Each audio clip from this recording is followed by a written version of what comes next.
Hi, Jeff. How's it going? Very well, very well. Good to see you, brother. I'm happy to be here with you. I'm happy to be here with you too, brother. So, to begin this, let's do a quick little prayer, which Moses did. So, Moses did this one prayer before he met Pharaoh.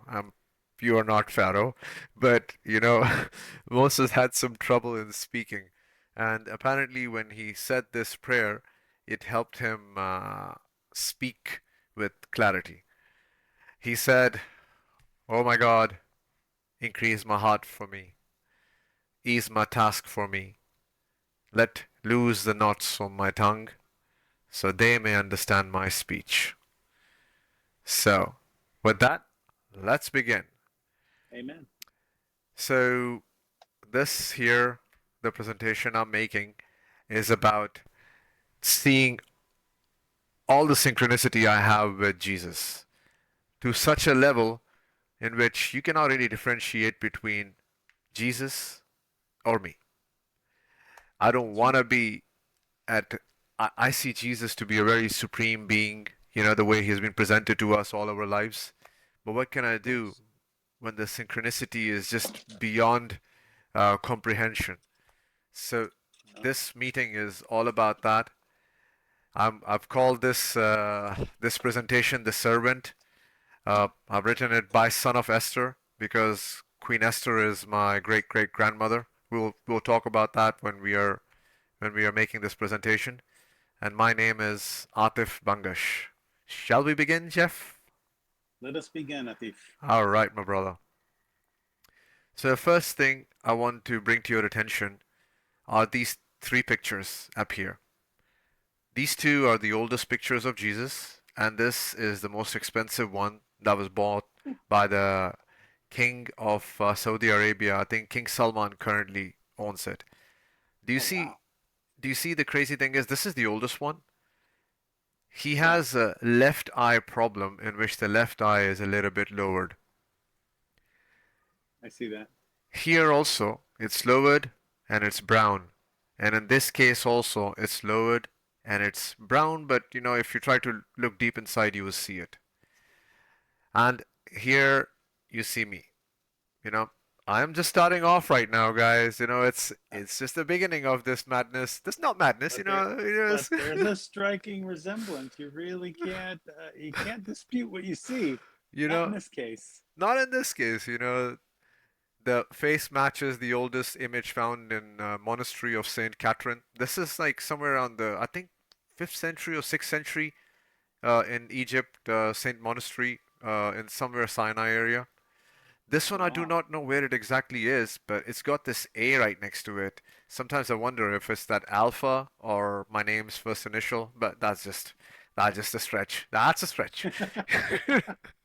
you know, We could speculate. We could speculate. let's speculate. Let's speculate. And this is an older picture of me, from I think from maybe 10 plus years ago, possible. Oh, man. You see me doing the three finger sign. Dapper. I see it. I see your three fingers up there. That's my natural way. I either do sometimes this or sometimes this, but this is like a natural way of my whole shebang. You know, I think a lot of people have this, so let's not ever get our tongues twisted over here. Okay. So now let's go to the next one. I want to first talk about this one dream I saw when I was younger. And this dream lasted till I turned into my adolescence. Now, I do not know if it was around 14 or maybe around 17 when I stopped seeing this, but there was a specific dream. The dream was that I am standing next to a place which everything is built out of stones this way. It was more flatter, but it was something of this type. On my left hand side, I see a crowd of people standing with their children, etc., and it felt like as if it was prehistoric times, like the time of Jesus itself. And at that time, a voice spoke to me and said, "This, will you die for them? Choose." A choice was my life or theirs. Basically, I was given a choice. Is it you or is it them? During those days, for some reason, when I was younger, I never saw myself handsome or beautiful or never really wanted by anyone. I always felt like as if I was being abandoned by everyone. And that particular emotion kind of fell into the dream itself. And in the dream, it was more like, okay, I have a choice here. Either I mean, what do I do? I love the people over there. I love them all. All I wanted from them was to love me back. And I told myself, if they're gonna love me back by just me sacrificing myself for them, I guess let's do it because they will like me at some point. My life is anyways useless. Nobody likes me. You know, that's how my dream was.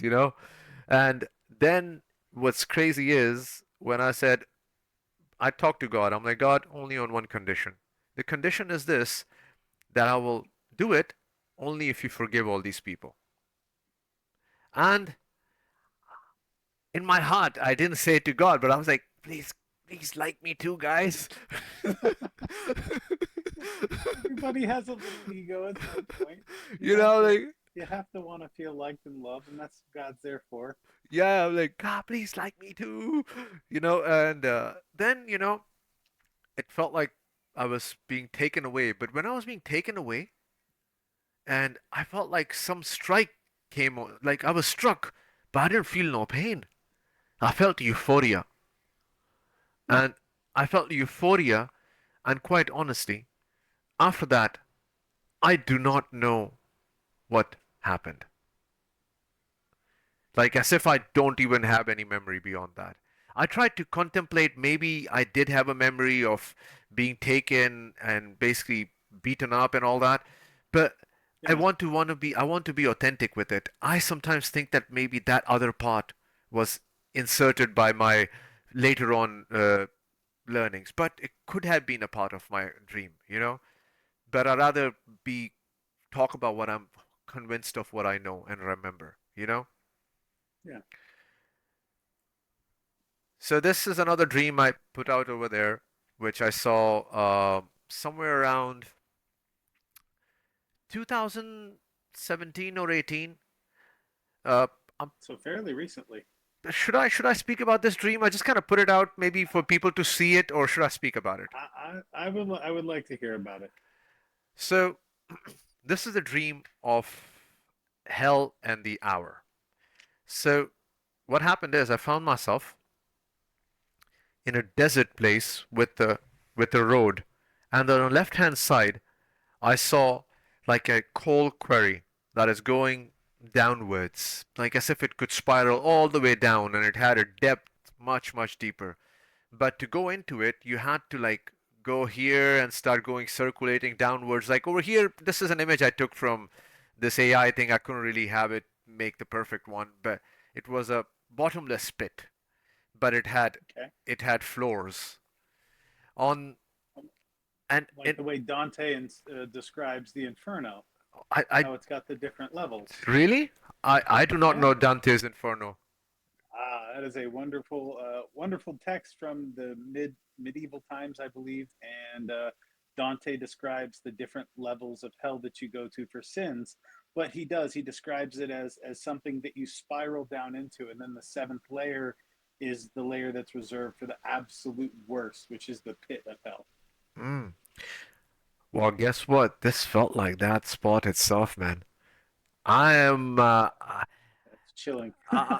Here's what it was it when I was going into it. The first layer was visible on what was happening to them.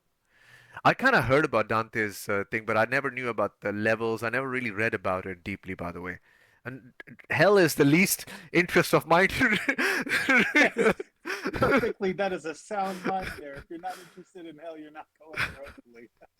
So what I saw was, you see this. I saw it like not a jail, like a cage whose door was open, and I saw a critter sitting over there. Critter from the movies, Critter. You probably know them. I Yeah, that was very much reminding me of my childhood. Those were That was a scary series of movies for me. It was a big critter sitting over there with red eyes. I saw the first layer, and the first layer of people I saw were these guys. I saw stockbrokers, moneylenders, bankers, tech platform owners, mostly white men and women, by the way.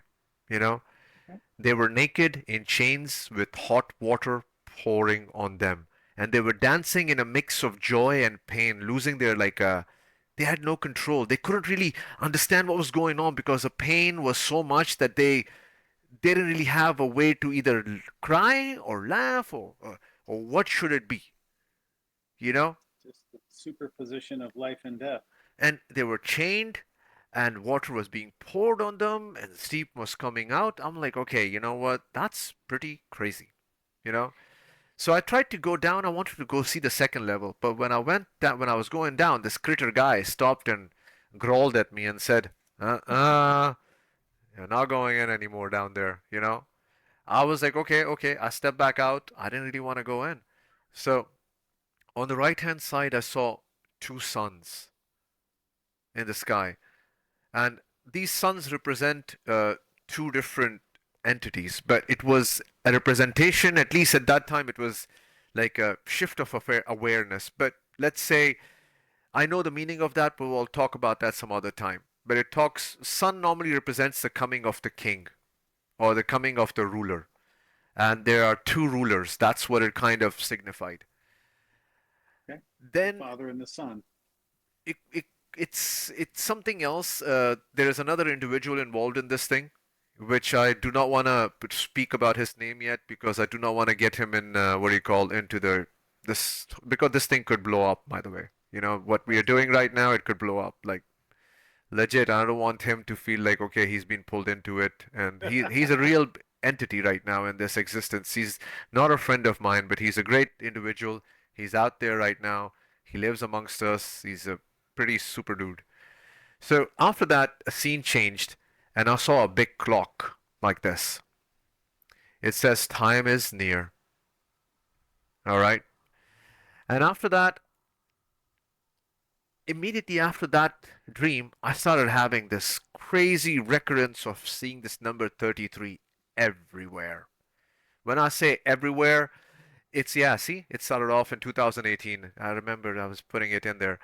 And it became very, very frequent till the time before the COVID began in January 2020. You know, so it became very frequent, and I was seeing it on my phone. I was seeing it wherever I was going on roads, anywhere I went. 33, 33 was just like as if it was striking at me. And I'm an intelligent man, brother. I work in a good field. I have an engineering degree, and I have skill set. I am not cuckoo, you know. And You're not the guy looking through books circling numbers. The numbers are talking to you. You're not seeking them out. They're finding you. they're finding me, and I'm like, okay. Now, what happened was in 2019, I traveled to Karbala, Iraq, by the way. Okay. In Karbala, Iraq, the flight I took was the Turkish flight, TK-33. When I went there, there's a monk. His name I don't want to mention his name. Also, he's a Shia imam who basically speaks about different things. I liked him. His energy was pretty good. I told him, hey man, can you help me get a ring for me? He's like, sure. I'm like, can you go into a store and pick one for me that you like? And he picked one ring for me, and that ring is right here. Oh, beautiful. And And it's got a three on the side of it, or seemingly a three. three and three, and threes, two double threes, you know? So that happened, and then I'm like, okay, what's going on with this 33s, you know? Uh, I came back from my trip. I believe not only was it the flight ticket 33, but the seat I got was also 33. But I did not put it in over there because I am right now having a debate with my brain that was it seat 33 or not. So That's fair. I will leave that out. But I just thought there is some relevance to that also. I came back and I had an Airbnb in which I had about four rooms that I was renting out. At that time, one of the rooms was booked by a Buddhist or a Taoistic monk. And Okay. I saw him, I liked him, I wanted to chat with him. When I was chatting with him, he basically gave me a prayer. And let me see if I have, uh, he gave me a prayer. You know, like how the Japanese, how the Chinese have the language that goes downwards this way? Yeah, So the prayer was written in one calligraphic way in one line this way, in two lines. But surprisingly, right in the middle, it turned 33 in the lines itself. When this happened, beautiful. I had another room booked with a lady who was also a pretty sweet woman. I basically spoke with her. I'm like, I'm seeing this number 33 everywhere. It just seems like it's crazy. What's crazy is this woman, she came out of her room and she had a phone number written on a piece of paper. And it was something like this, a phone number was written on it, and she had a book or something kept on the numbers. And all the digits were covered, but only two digits were showing. 33. I'm like, you see that? She also became a little bit like, okay, this sounds like a something. We got news at that time that when I came from Iraq, there was a gentleman who was with us on the trip. He passed away, and one of my friends called me at that time and said, "Let's go to meet him. Okay, let's go to his grave. Let's go to his burial ceremony." Sorry. So when she came to pick me up, we took Highway 33 and we exited Highway 33 to get to the mosque. And then after that, during those days, I was job hunting for new gigs, and again I found myself going on Highway 33 to something else 33. I'm like, okay, what's up with this 33? Long story short, to me, it felt. I mean, I couldn't really tell the difference. I couldn't really tell the meaning of it, Right. but now I can You knew it relate to was it. significant. Now I see the meaning to it. The meaning to it to me was signaling that something big is about to come. And it stopped right at the time when COVID came. So it was a signal of something coming. So that's how the significance of 33 came. I was thinking 33, Tesla's number, this, that, all that is something else. The app, I've shown it to you already how it has the number 33 in there, but we'll get to it. This thing is going to get fun, guys. Just stick around. Do not leave. Trust me. Trust me.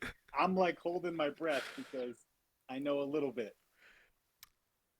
The dream of power. So, this is a dream I had somewhere in 2020 because when COVID hit, I started working on that Nuberly project, which I've shown you, the kingdom in an app. At that time, I had not read the Torah or anything. This idea existed in my brain, by the way. I started thinking about this Nuberly thing in 2016 when I first time I saw Uber, but I just, kind of just played around with it, but never really deeply interrogated it. But I thought it was a pretty good idea. I used to make its designs, etc., on pieces of paper, etc., but never really wanted to execute it. Like many people, they start off something, they just leave it halfway. So in 2020, I decided, you know what, I have to go for this thing. So then I had this specific dream, which I'm gonna share with you, the dream of power. In the dream of power, I saw myself first in an old Arabian type town where homes were all made out of mud, and there were homes that had bigger courtyards outside which didn't have roofs. Over here it shows like everything has a roof and there is no outside courtyard. I couldn't really get that image, but imagine big outdoor areas with just smaller Yeah, homes. I'm And familiar with the design. so I saw this I smelled some food being cooked in one of the Arabs' homes. And I went to that gentleman, looking at him. I'm like, "Hey, what are you cooking? Can you help teach me also how to cook? Because I like to make a conversation." For some reason, all of a sudden, all these Arabs, no offense to any of my Arab brothers, by the way, I love you all. All my white brothers who I spoke against just a little while earlier, no offense. Jeff is white. Look at me. I'm a little I white feel too. I feel Please. no offense. You know, You this is can't be my, offended with a smile like this. this is just a dream. So I saw all of a sudden all these Arabs around the area coming out of their homes, turning into zombies and demons and monsters, coming at me with veracity and aggression. Now I'm like, okay, wow, what's up with this? I started running from them. I went through one of these spaces, and there was a wooden door. I went inside, and all of a sudden there were these. You see, like this, they turned into monsters, and all of a sudden, two warriors showed up. One of Nice. them was having arrows, the other one was having a sword, and they started protecting me from these entities, you know. And they got on top of the roof over here, and they were starting to, you know, take care of it. So at that time, I wanted to get out of the back door. I was going to the back door, but the back door, the wooden back door, it had a water pool in front of it. And to cross, I had to go through this water pool to get there. But when I was crossing, at that time, I heard a sound. It said, I heard a voice calling, "Help, help." I was hesitant. If I if I did not turn around at that time, God will never forgive me. It's like somebody's asking me for help. That's you can. I trust me. I know that one. I've answered help calls before. It's I'm like, you have dude, to say yes. this is so. I'm like, God, we gotta get in trouble. I don't wanna look. I'm like, okay, let's turn around. I turned around. I saw a body floating in the water with a chain around its neck, and its face was down, so I couldn't see it. I was like, let me just help him out. So I basically tried to pull the chain up. As soon as I pulled the chain up, this particular body transformed into this big phoenix, Oh, epic! and Definitely beautiful. it gave me uh, a mace. It wasn't in a cross format. It was an actual mace, like the Hindu mace, the Yeah. one with the circle. So I don't call it the Hindu mace. I call it the Hanuman mace or whatever it is. I love all religions. I believe Christianity, Judaism, Islam, all of them are trying to seek the same path. It gave me that. This was golden. And for some reason, I did this with it. And I stepped outside and I saw all the zombies about to attack me. I did this, and a lightning came out of it like a superpower, and it destroyed everything around, all of them. That's that's impressive. That was divine. It was very, very divine, brother. And after that, I was like, okay, this is great. So I turned back in. I'm going back into the house again, and all of a sudden I hear a voice of a lady. Somebody I used to like at one point, but I got to know she got married. And then at that time, the voice came. She's calling me, but I told myself, God, if I turn around, you would consider that to be adultery because that's not my wife, it's somebody else's woman. I am not looking. A sound started coming, roaring all around in the sky. It started saying, Marde Mujahid, Marde Mujahid. Marde Mujahid, it basically means a man of struggle, but it is normally used for warrior of struggle, means somebody who is a warrior of the creator. You know, Mard is normally given to somebody who is a man's man, like a really good man. You know, Okay. Mujahid is like the warrior. Or struggle or something like that. So that's what I saw. There is a very important thing when I was talking to you right now. I kind of some really crazy events also took place. I have not even put them in over here, but we'll talk about it later on. Those were like miracles. If I told you about this miracle, it will fascinate you. And it's in 2017, so we kind of just went a little far. You know, should I talk about that? Come on, don't leave us hanging. So, brother, Give us a little bit. I'll tell you, this was a crazy event. You know, God, you know, God take away my speech if I am what do you call if I am making this up.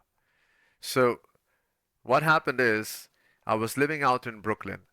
In Brooklyn, during those days, I was working for IBM, and I had two roommates at that time. So what happened is one given day, a guy who basically I got to know from what is this social media app in which you rent your couch surfing, couch surfing. Oh, all right. So I used to couch surf. I used to couch surf a lot of people. I basically made a lot of friends through it, and some other enemies also made through it. But you know Mm. what? God forbid. I forgive everyone. So this man was supposed to come and stay in my home, but he didn't come and stay in my home because of whatever reason. He never made it to New York. So 1 year passed. We never chatted on Facebook. He all of a sudden messaged me out of the blue, and when he messaged me out of the blue, what happened is he started telling me something which was very, very, very crazy. You know, it was beyond anything. And I'll tell you why it was crazy. He told me, hey man, I want to tell you something. Something really bad happened to me. I was like, okay, brother, tell me about it. He's like, well, my sister recently jumped off of the building in which she was studying in a school, and she died. And I think that the school principal, they are involved in it because she loved life, and I believe he basically raped her or something like that, and it basically was murder. So I was like, oh brother, I'm sorry to hear that. You know, this is a guy I don't know that well. I just spoke to him a year before, and then he all of a sudden is starting to tell me about a big event that took place in his life. Yeah. I was like, okay, brother, you know, please be strong, you know, be kind, don't worry about it. We'll figure it out. What's this guy like, etc., etc. Just a deeper conversation because it felt like as if he was hurting. Then he basically started telling me, hey man, I want to share a dream with you that I saw. I was like, okay, share a dream with me. He told me that I saw myself standing at a dockyard, and at the dockyard I saw these electric cables, and I saw a lot of dead fishes kept all around the cables. And then I saw that Pharaoh has come from nowhere, and he is all of a sudden, what do you call it? Pharaoh and his people are coming from everywhere and killing a lot of people all around the area, nearby a water area. So I don't want to connect it to the current day's situations because I haven't really deeply thought about it. But he told me at that time, my mother called me on my phone, him in his dream. He's like, his mother called him on his dream when he was standing at the dockyard. And she told me that there are three people at home that are waiting to see you. And I want you to come home quickly. So he left the dockyard where the murder was going on. And he went and he saw his mother. His mother told him, go into the, what do you call, go into the sitting room, and they're sitting over there. When he went over there, he saw Moses, the Prophet Muhammad of the Muslim world, and Jesus, all three of them. Wow. That's some And power right there. he saw that Moses was having a tough outlook, and Jesus was upset looking down, and the Prophet was telling him, come sit with me here, I want to talk to you. And then the Prophet gave him comfort and told him that, hey, you know what? When the power is, what do you call, when the time is near, the power will reveal itself. You want to hear the freaky part about all this thing, brother? Yeah. This conversation we were having on the computer when my computer's internet was not even working. My roommate came into my room. I wish, you know, I hope he sees this video and he knows it. He freaked out when he sat next to me. I hope this reaches him and he basically confirms this for me because he will confirm it for me. And he came into my room. He's like, is the internet working? I was like, yeah, here, I'm chatting right now. He's like, look, on our phone, we have not paid the bill. How is your internet working? Because this is like my computer, my laptop that I'm working on, you know? Yeah. I was like, I don't know. I mean, look at this, it's working. Then I checked on my phone right in front of him. My phone's Yeah. Wi-Fi was not working. It was only that computer on which that guy was talking with me was working. Wow. That sounds like a direct line to me. I don't know what was going on, and after that, that guy and I never spoke. You know? Huh. What was he telling me? The power will reveal itself? And why are you telling me you don't know me? So what is this power? You know, it's It freaked me out. It freaked him out. And I think the gentleman had some my roommate had some type of uh, issue. I don't really know what it is, but you know, like people who stay away from other people and get a little bit. I don't know Yeah, what that. agoraphobia. Not agoraphobia. He was more like a little bit. I don't like to use the word slow. He was very intelligent, but antisocial. But like somebody who can't uh, have eye contact with you. They call that autistic. Autistic. Yes, yes. He was autistic. He was autistic. Ah, Yes, he was autistic. After that, in that apartment, my other roommate one day came to me and said that, "Hey, I saw a shadow coming out of your room." And I hope she basically hears this too. Okay? A shadow coming out of my room? And she's like, I was just a little bit freaked out when I saw the shadow coming out of your room. Not only that, in that apartment, one given day it got filled up with flies, and the next day they all vanished. I am not making this up. that's insane. Oh my goodness. That's some I Amityville House horror. Oh my it, god. it was just crazy. Not only this, in the morning I woke up at I had during those days I had established the practice of waking up before the sun, and I Nice. went to the toilet. All of a sudden I got a message from someone on Facebook. He's like, "Hey man, how are you doing?" Blah blah blah. He started chatting with me. This man I basically had met years ago. All right. He basically starts telling me, "Hey, how are you doing? So tell me, what are you doing at this time?" I'm like, "Hey, I wake up for prayer and everything." He's like, "So what do you know about God? Tell me about God." You know? I'm like, "God is this thing, he's between all the molecules, he's everything, blah blah blah." He started giving him my spiel, okay? Like any Sufistic. He then responded back to me and said that, "I wish you knew me like that, but it's okay. I still love you." At that time, I really didn't pay attention to it, but the next day I messaged him and I asked him, "Hey man, how are you doing? Did you chat with me?" He's like, "You know what he told me, Jeff? What is that? I never messaged you." Really? I swear, Jeff. I swear. It was so crazy. I wish he basically sees this video too, because I want all of these Oh, guys who basically have this. I'm like, dude, what's going on? What's going on? What's up with this? Started happening in like around 2017. Okay? wow. So what I shared with you a little while before this was all about 2018, 2019, and this is the dream which I had in 2020, right after COVID. But the part I was missing was the 2017 part. So let's you understood that whole Yeah. thing. It was crazy, and I was not making things up, man. You know, I have proof of my roommates, my ex-roommates. I hope they come and speak to it. It's let's That'll be the next episode. the next one, the big dream of Jesus. This is where things started becoming very interesting.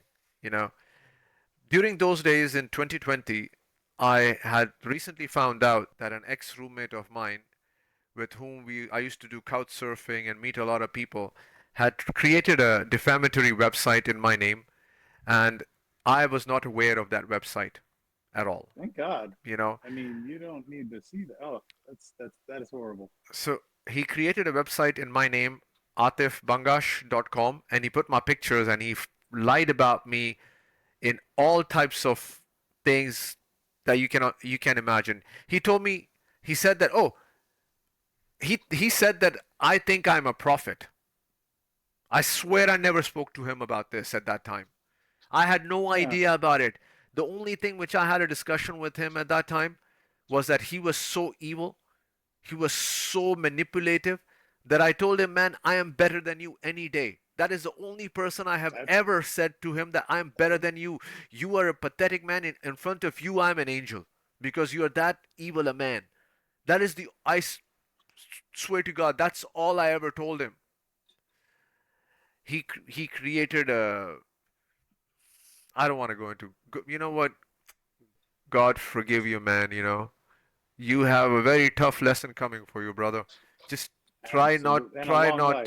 try not to, what do you call it? Just seek forgiveness. I've forgiven you. Just be a better person. So because of that event, a lot of turbulent things started happening in my life. I got attacked a bunch of times, and I was not able to get a job because the website was very, very. I mean, if you're basically starting a job, people look you up on Google, man, Yeah, and they look the hell out of you now. It's pretty quick and easy. and everyone, I got fired of 3 jobs in the first week without a question, nothing. I was like, what happened? What's going on? Why is my career like completely taking a U-turn? And then I got attacked by a couple of people. One of them said something to me about the website. Then I got to know, oh, let me go Google my name and see what's going on. I put my name in and the website showed up right there. Oh my God. You know, at that time when I found it out, I had the opportunity to basically compile a letter against him and send a letter to his work. He was in the medical field, and I could have gotten him fired from his job. But Yeah. but I decided against it, and I forgave him. The day I forgave him, man, I had this dream, which I'm about to share with you guys. I saw a figure. It was darkness all around. I saw a figure that was like Casper the Ghost, Hmm. that type, a light, and it had a cloth on top. And I was like, okay. I looked at this figure, nothing really beyond. Nothing was clicking. Next thing I know, a lot of sound started coming in. He was on my right hand side, and the sound started coming in from there. I could not see who were basically having the sounds, but they were accusing this entity of you are a thief, you are a thief, you are a thief, Ah, and they were throwing stones at this character. And one of the stones hit this character. And when it hit this character, it's like as if glass broke. I kind of put the impression of glass over oh, here. very nice. Yeah. And the whole room got filled up with light, and more light than this. And over here, I put a figure, but there was no figure at that time, to be honest with you. It was just light just illuminating from this existence. And a sound came in the sky. This is Jesus. You are like him or him. I do not know. This is the thing. My memory, I've been contemplating on what exactly was it. Like him or him. Why do you have to worry? Okay. Why do I have to worry? Like him. So I got out of that dream kind of happy inside, like as if I just forgave a guy who did the most evil thing to me. And it felt like as if this entity, whoever it was, came to me and showed compassion to me and filled me with this kind of light that my heart needed it, because I was crying the day before that. Went to bed crying because of what happened to me. And That's rough. this showed up.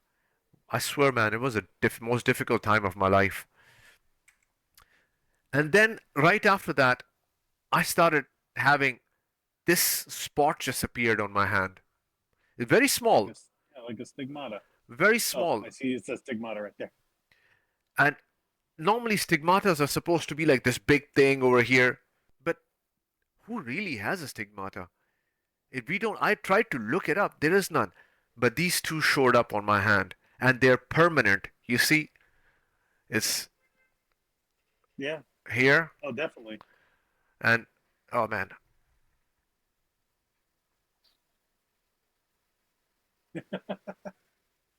There we go. Got to make the camera happy too.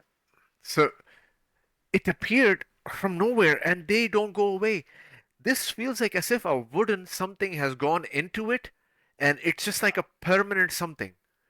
I don't know what it is. And it's been here from 2020, 2021, 2022. Actually, 2021 it appeared. Because I saw this dream somewhere in January 2021. January, February 2021. January, February, March, April. Yeah, it's been like four something year, 5 years. 5.5 years, actually, 5.5 years. Why won't it go away? It doesn't have any premise to it. I'm like, okay. But I didn't really notice this, to be honest with you, just till maybe 3 or 4 months ago. Huh. I didn't. I mean, I knew this was there, but I could not connect it to this Yeah, no, stigmata. it didn't have any relevance at the yet. Exactly, exactly. Because I was like, oh, what is this? So after seeing this Jesus dream, I was like, dude, I need to figure this out. So I read the New Testament, the Torah, and I studied linguistics of how languages are put together, how they came into existence, which is the oldest language ever, which is the most carbon dated this thing, because my heart would always tell me the truth can be found somewhere in the carbon dating in the oldest text, not in what they say came later on, etc. So you would have to tie it up to the oldest and then come forward. A lot of people say this, like a lot of people say that the Hindu scriptures are 5,000 years old. I promise you, I've tried to look them up. I cannot find something beyond the 16th century. Huh. The Puranas and all that. I cannot find a carbon dated anything of it. So the idea is that, hey, you know what? It was all oral tradition. But Yeah, that's how a lot of our stories started. Before they had languages and anything, you passed the stories on, and then somebody decided to tie a knot in a rope, and that's how we started language or writing. but for me, somehow that oral tradition is a little bit shaky because there is somewhere in India in China there was some these mountains in which some old text was found, and I got to know that the Romans were traveling to India quite a bit too, and the Romans had a writing, and the what do you call, there was Aramaic, there was Hebrew, all this writing was developing, and even there was this king, I forget the name of the king in India who basically ruled for a while. He was this Ashoka. Even Ashoka had written down his edicts on what do you call, on walls, and he had writing established on it. But the writing, some say, is very well connected to Aramaic and Persian style of writing, and but not having any of the Hindu texts that cannot be carbon dated. I mean, okay, fine. If somebody says that it is oral tradition, I'll take it, but my heart is more convinced of seeing things in a linguistic way. So Yeah. the oldest Torah, about 200 something or 300 BC. New Okay. Testament, some of the majority of it, you can find it connected to different time frames, but you can find small pieces of it in 200s and 300 AD, but Right. and 100 Like AD also. the Constantine era. But the true, fully complete done one, they say Sinaiticus, but I think that is a forgery too, to be honest with you. But we'll not go into Okay. that. The original, full, authentic one comes somewhere later on. But I'm not gonna debunk them. That's this is not the topic to debunk these guys. You know. So We're I gathering information. gathering information. For me, it was I spend literally about 15 to 16 hours a day now on figuring out this whole. I mean, maybe even more. I won't lie, probably even more. I used to sleep maybe 5 6 hours. I used to wake up early in the morning, like 3:34, and start reading and researching because Wow. I needed to know. You know? That's. I mean, there was definitely something picking at your soul that you had to uncover. Clearly. Yeah, I'm like, Jesus, dude. Why would he want to hang out with me? That's a fair and humble question, but I'm a nobody, man. hopefully it's because he wants to hang out with all of us, but you especially. I'm like, okay. But then starting to reveal to me that, you know what, all these prophets, they were just normal people. They were just like you, Jeff, just like me, just cool people. They would make mistakes. They had their own up and downs. You know, that's what it was about. We'll discuss that. So these are some I wanted to bring their names up because I like them all, and I like a lot more scholars out there, but I don't agree with all of them. I don't. I have a lot of disagreement with all of these guys, but I like the light in their eyes. so, That so, that is definitely that's a thing. I'll tell you when I found God and started finding the light, you could see people whose lights are out. Like you could literally look in their eyes and see that there's something, there's a spark missing. You know that, So, right? You know the light oh, aspect of what it. 100%. Let me see. Do I have light? I think I do a little bit. You have too. I've I seen think your so. picture. I've Oh, seen your, what do you call? I've seen your video. I believe, I believe okay, there is this theory, okay, before we go forward. People who feel for other people and have emotions for other people and get to the point of maybe crying a little bit, the water somehow comes to the eyes, right? And it always, and it always. fills that area. So I feel like this is another vision. I don't want to talk about that vision, but I had it when I was just meditating one day that those people who have feelings for other people and they can bring their emotion up when the world will be destroyed one given day, and people who have done the kindest and meditated for other and cared for other, the water that is there in their eyes, it will basically protect their soul, and it will evaporate their souls up into the sky into a different dimensions. And those who have not felt for other people and cared for other people, who have been dim in their eyes, they will become nothing. They will have nothing to evaporate with to go up, and they will basically just remain. But that's just a visual. There's a little physiology there too. I hear. I mean, there's not. This is not falling on deaf ears. It's it just took me by surprise when I got that all of a sudden, that vision. And this was happening in 2017, but it's just a part of, I won't really, yeah, it's so now we started decoding the scriptures. Now we're gonna get to the meat of things. Oh boy. uh, Oh, the storm. that storm, bro, that storm. Yes. So while reading the Torah, one thing did come up quite a bit: Yahweh, you know and the storms everywhere. So I've taken some of the passages and I'll put up over there, and I would like for you to read the first passage. Outstanding. So, Exodus 9:19:9. The Lord said to Moses, I am going to come to you in a dense cloud, so that the people will hear me speaking with you and will always put their trust in you.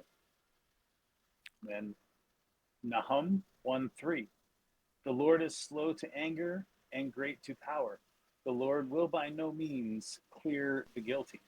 His way is in whirlwind and storm, and the clouds are the dust of his feet. And then I can keep going. So, so it basically points to everything dealing with storms, Yeah. lightnings. Now, Winds. so here, many people don't pay attention to the biggest storms that come right now. They don't even ever pay attention to what's really going on with them. I mean, come on, guys. There was a storm that came that was 1,380 miles long. Big, sorry, big. From Dallas all the way to New York. It's not, I mean, it didn't come in America. It came in the eastern side, and we'll discuss its pathway right now, too. But this is just uh, From barbecue to pastrami. this is just a visual representation of how big the storm was. But That is ginormous. now we'll talk about the gravy, the connection of Jesus and I. Damn, when this revealed itself to me, I didn't even know what to say to it, bro. You know? But let's go through it. Let's do this. This is a passage from Matthew 24:27. For as lightning that comes from the east and is visible even in the west, so will be the coming of the Son of Man. This is actually speaking about a lightning that's starting off in the very east of our map right now, Okay. and it starts going towards the west. And here on October 12th, it became the largest storm ever recorded in human history. 1,350 380 miles. Just another thing which came to my attention that I missed is Psalms 29:3-4. The voice of the Lord is over the waters. The God of glory thunders. The Lord is over many waters. The voice of the Lord is powerful. The voice of the Lord is full of majesty. Although God's voice is everywhere, but the water thing, this also came on top of a water. Kind of just wanted to speak to it. Yeah. Maybe it could be anything, you know? So this particular Matthew speaks about the coming of Son of Man in clouds of glory with east to west. Coming of Son of Man.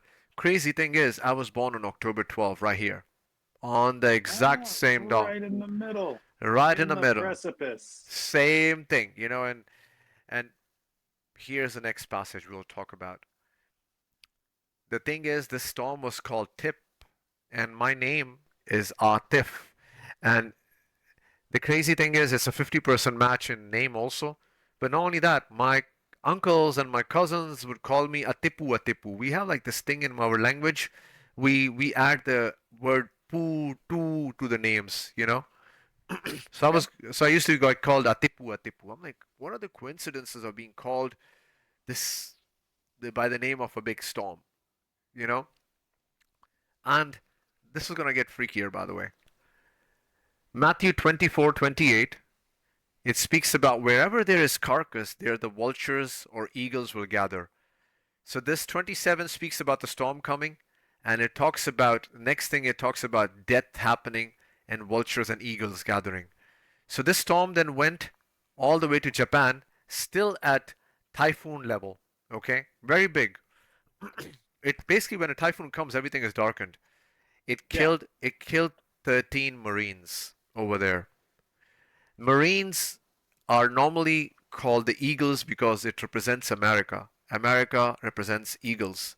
And in some passages, they write vultures, by the way, which is crazy about vultures because there is a song that was written by Carlson Robinson Pearl after Pearl Harbor. And that passage says, calls the Japanese this: the vultures swarmed to attack, hiding behind their peace stalks, they stabbed our boys in the back. So even the Japanese died over there, but 13 Marines died. 13, the ominous 13. Yeah. It was a Friday also, I think, if I'm not mistaken. And so yeah, but here's the other part. This particular passage is decoded even further in the Quran, and many people don't know about that because many people do not know how to read the Quran. The language of the Quran and its translations, unfortunately, my friends, about 50 to 60% or 70% I may be right, but if you got that 30% of the translation wrong, you literally change the definitions of a lot of the text, man.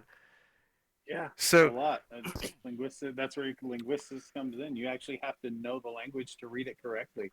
absolutely. So, this chapter begins with Quran saying in chapter 2, 11, 12, when it is said to them, do not make mischief on earth, they say we are nothing but peacemakers. No, they are the ones who spread mischief but do not realize. By the way, the American Eagles were set up over here by the United Nations, and United, Ah, the peacemakers. they're the world's first Yeah. peacemakers. You know, there is Oh, yeah. Familiar. before them there were other peace accords started off by Romans, etc., etc., but they were not universal. They were just within a small Pax Romana and Pax something else, but it was just like for small areas, not for a global alliance in any ways. So they're the first ones. And guess what? The Marines were sent by them. Now, the next passage gets crazier. So, their similitude is that of a man who kindled a fire. When it littered all around him, God took away their light and left them in utter darkness, so they cannot see. Deaf, dumb, and blind, they will not return. So it's got two meanings. One meaning is this, that somebody who ignites light basically means knowledge. America brought knowledge to the world. Phones, planes, trains, name it, man. All types of technologies they brought. So Yeah. that's the philosophical response for it. That they brought technology to the world, but when they excelled, God took away their knowledge. Right now, everybody is just confused. What's going on? But but the event, if you connect it to this particular day, it is striking about this one too. And I'll tell you why this connects better to this than that philosophy. Over here, it got really dark when the storm came on the military base. The military base was situated right next to Fuji Mountains. And Okay. on the Fuji Mountains, there were these big tankers full of oil. And because of the storm, the oil was unlidded, and the oil started flowing into their camp and into the camp of these Marines.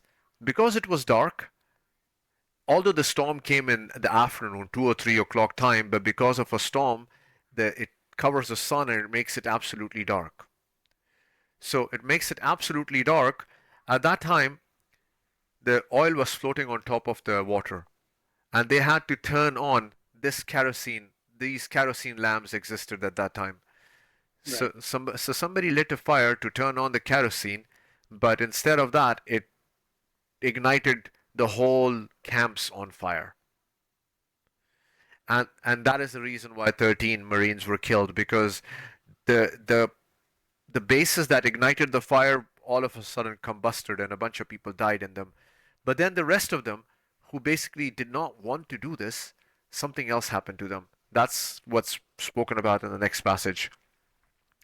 Quran 2:19-20, like a rainstorm from the sky wherein is darkness, thunder, and the flashing of lights. They thrust their fingers in their ears because of the thunder, for fear of death. God encompasses the disbeliever. The lightning almost snatched away their sight from them. As often as the flashes forth of them, they walked therein, and when it darkened against them, they stood still. I'll make it simple. It basically says that just because of that, it became really dark, and these people they did not know which direction to go in. And the storm was so heavy and so loud that they had to put their fingers in their ears. And wherever the lightning would strike, that would be their only way of movement. Because the light would basically ignite something, and then they will let's walk towards this direction. And as soon as it dies out, they have nowhere to see what to do, where to go. So Right. that's You what have it. to stand still. You can't move. So that's kind of what that particular passage is talking about. And I was like, when I saw this, I'm like, okay, because I tried to decode what the relationship of this particular passage altogether is. There is another word that is used for mosquito in one of the passages in I think 26 passage.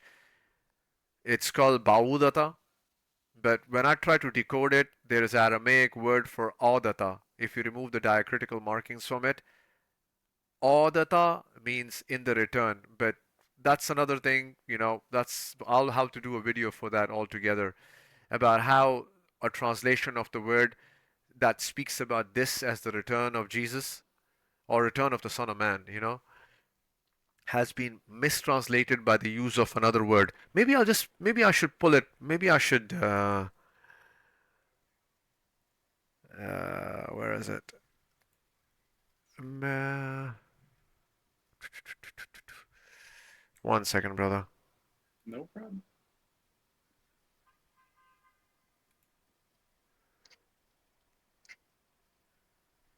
Hmm. You see our screen right now? Yes. Okie dokie. Crazy thing is, bro. So far, I have been recording this. I think I have been recording the wrong screen. You know, now I'm gonna record the right screen, That because works. because it seems like now it comes on this one here. Oh, but this was always. Oh yeah, it was this one. I think I was out. Yeah. Yeah, it was this Good. one. Yeah, yeah. It was this one. Okay. Anyways, let's carry on with this because I got a little confused about us not recording the right screen. I want to see That if definitely throws you off a little bit. you know, yeah, it's recording. It's recording. All right. So next, let's talk about that particular event, which started off on the 5th, and in 12 it became the largest one. Here's a crazy thing. There's a festival called Feast of Tabernacles. Have you ever heard of it? Briefly. So, Feast of Tabernacles is a concept in which it speaks about God comes and dwells with us in that week. And this is a there's a whole story about let me go through Zechariah and connect it to that particular week.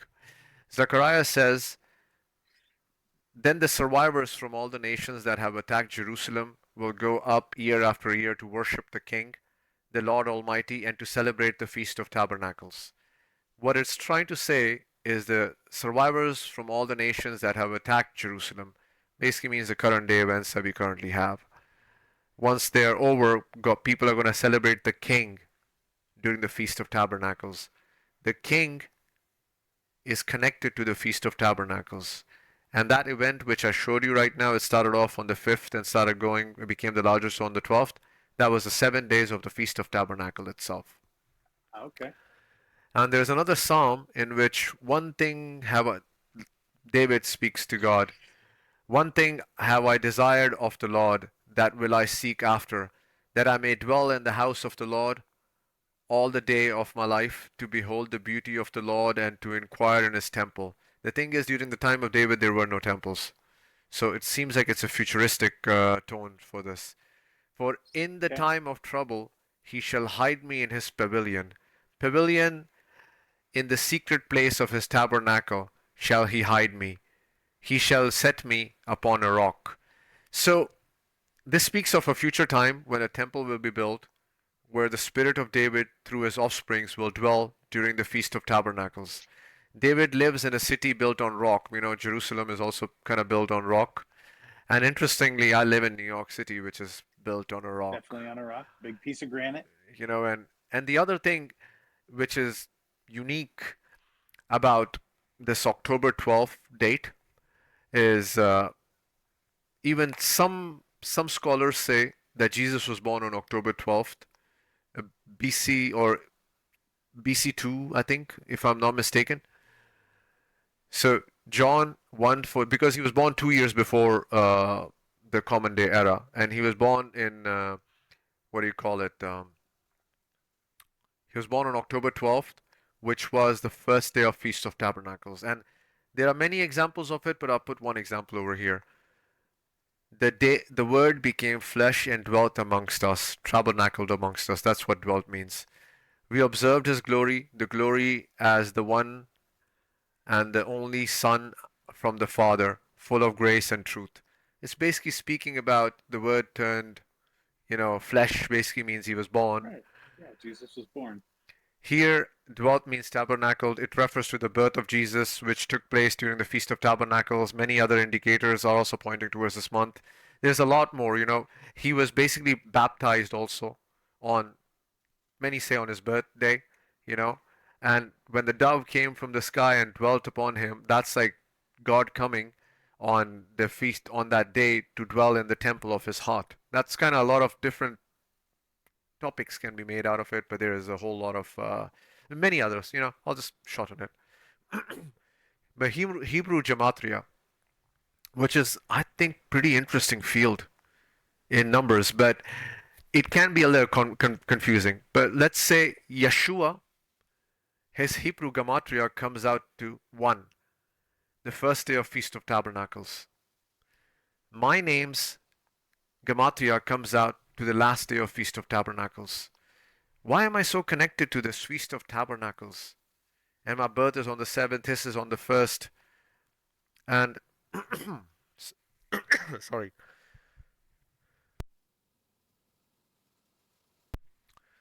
So, and not only this, here's a crazy thing. He was born on October 12th on a Friday. Okay? I am born on October 12th on a Friday. And even the Prophet of Islam is mentioned to be born on 12th Rabiul Awal. There is another Islamic calendar on a Friday. Friday Oh, and 12th, that was just a little too much synchronicity. So I was just a little bit. compiling a bunch of things. Things are going to get more fun from here. I mean, they're still, I hope they're fun right now itself, but. I'm enjoying myself. So, oh, this is not supposed to be Tabernacle Birth Week. This is supposed to be A Thief in the Night. I should have put the title. So, a crazy thing about the word a thief, it kind of like spoke to me in a different way, you know? It spoke to me because when I was younger and when I came to America for the first time, in America, nobody could say my name Atif. Everyone would say, "Are you a thief?" Then I just had a pun to do with him. I'm like, "Yeah, I guess I'm a thief and I hope I stole your heart because that's where love lives and nowhere else." You know, I thought it was a funny way, smart talking. So, and the other thing is, everywhere it says in Thessalonian 1, for you yourself know very well that the day of the Lord will come like a thief in the night. And then in 2 Peter also it says like a thief in the night. Revelation also it says like a thief, and you know not at what time I will come to you. Here it doesn't say night, like a thief. Blessed is the one who stays awake and remains clothed, so not to go naked and be shamefully exposed. You know, this this thing could be connected to two things. It could be connected to the name also, and it could be connected to this discussion we are having also. It's the evening for both of us, so Because it's connected to this thing also, because maybe this is incorrect, but Yom Kippur is today. it is. Oh, Or wonderful! It's the day of new beginnings. It's the new year. and you do not know when the moon is gonna appear, so it comes like a thief. So be ready. That's just me joking around, but you know what I mean. This is just the synchronicity of the things that we're talking about, and we're gonna post this thing later today. God willing. Please. All right, here's the other one, which was very striking for me, brother. So Daniel's 2500-year prophecy fits in with exactly within my birth range, and I'll tell you why. So this Daniel in his night vision saw this angel and asked him, when is all this going to be done? Some and this particular vision told him it will be for a time, times and half a time when the power of the holy people will be finally broken and all these things will be completed. So Daniel was born around 620 to 623 BCE, and according to some traditions, may have lived to 100 or 101 years old. Some traditions basically say that he lived into the time of the Darius, the Mede or Darius the Great, who came in somewhere around 522. Yeah, yeah, yeah. Here it's written 522 BCE, a date which is approximately 2544 to 2547 years ago. I'm currently 45 years old. Me Daniel, too. you This is too? a perfect date. Yes. Oh, wow, Jeff. I was actually born in March of 1980. Oh, you're younger than me, Jeff. You my man. Un Whoa. poquito. Paquito, Paquito. Bien, bien. Early, what do you call it? What's it, March, April, man? Your birthday just passed like 5 months ago, right? It did. It did. I just turned the ripe age of 45, and I've been given knowledge at this age that I didn't possess prior. So So it's a you, great year. so you're the holy people, man. You know what I'm saying? All part of it. So here's my belief on something. Hear me out. If there are 7 billion people in this world right now, my ranking to God is somewhere in the middle, I hope. You know? That's an admirable spot. I just want to be somewhere in the middle, not at the bottom, because I know I've seen some really, really bad people, but I've seen some really fantastic people also, man. You Me know? too. And I cannot measure up to them. They're just amazing, God gifted, beautiful, amazing souls. And so my ranking is somewhere in the middle, but then I say, my ranking is in the middle, but God has given me an amazing job to do. So my job is good. It's not me that is special, it's my job that is special. You know? It's And that's creating that's the the important kingdom. part. You know? We get to talk about the kingdom soon. Yes, yes, the kingdom is coming, guys. Just Hold on, you know? This one is I'm watching in the night vision, and behold, one like Son of Man coming in the with the clouds of heaven. He comes to the Ancient of Days, and they brought him near before him, and then to him was given dominion and glory and a kingdom. You know, it's in the end of time, the era, the Son of Man time. It's connected to this one here. You know, that is me. I believe I'm Son of Man. Hopefully, you know, please, if you were misdirecting me, please correct me, cause He'll strike lightning if need be, and it looks pretty you know, clear for you now. know, will come with the cloud the day of his birth, and also through the clouds of technology for the generations living now. You know, we'll talk about the clouds of technology now. I'll introduce I'll introduce to you a kingdom concept that will revolutionize the world. The kingdom will become the standard of way of life, helping mankind stop fighting one another and instead focusing on reaching towards the stars. Man, the goal should be not to make the biggest cars over here, man. Let's figure out a way to get to the stars, man. You know, let's Go bigger. colonize Mars, man. Elon Musk, let's Let's get colonize there. Come Mars, on, man. Elon. I will work What's flight going operations for on? you. Ilu Pilu, let's go. Sorry, I could be All right. I could be joking a little bit too much sometimes. Oh yeah. Now here is my family lineage. For those who want to know why I am kind of been put into the foreplay over here. I belong to the family of King David, and my I belong to family of Queen Esther. I'll quickly go through this. You know, Esther's children lived in Susa. She was married to the king. They did have children. You know, many people pretend that they didn't, but they did. Alexander the Great married into the royal family of Esther in Susa to form alliance. We can talk about all this in some other video, Jeff. You know, once you get Okay. responses on Okay. this, we'll make a special video for this. That works. Alexander, along with the royal family, traveled east towards the Afghanistan-Pakistan region. Alexander built a fort in Kohat, now known as Handyside Fort. This Kohat is right next. It's the township of my village. You know, my village is connected to this township. He settled his family nearby a stream called Jauzara, water of clarity or water of life. This particular stream is also mentioned in Alexander's romance as the water of life, but he could not stay there long. You know, basically says he couldn't really drink from it. Basically means he couldn't really spend time with his family. He died too early. The settlement is now called Ustarzai. Ustarzai Bala, but I didn't add that. Basically means Estos children. When you put Bala in there, it basically means Estos children, the highest. My family is called Amir Khel Bangash. Basically means uh, Amir Khel Bangash living in Ustarzai, King's Line Benjamin. The Bangash tribe is Benjamin tribe. The name just mutated into Bangash, and I'll talk about that when we make another video sometime. The DNA evidence from the people of my region, we have a mix of Greek, Mesopotamian, and Persian ancestry. You see this little bit of Greek Balkan showing over here, 0.3%. Yeah. It doesn't mean that potential is less. It just means that that much of the strand is left. Because Okay. because Alexander's folks, you know, once that strain comes in, it mixes up in the Of Greek course. and the Mesopotamian over and over again. That strain gets a little bit lesser, but it doesn't completely go away. You know, so the Iranian, Caucasian, and Mesopotamian region, where Abraham and all these guys are from, you know, and the whole Afghan Pakistan, because of course now I'm living over there, and you know now when they're doing a test, that's from there.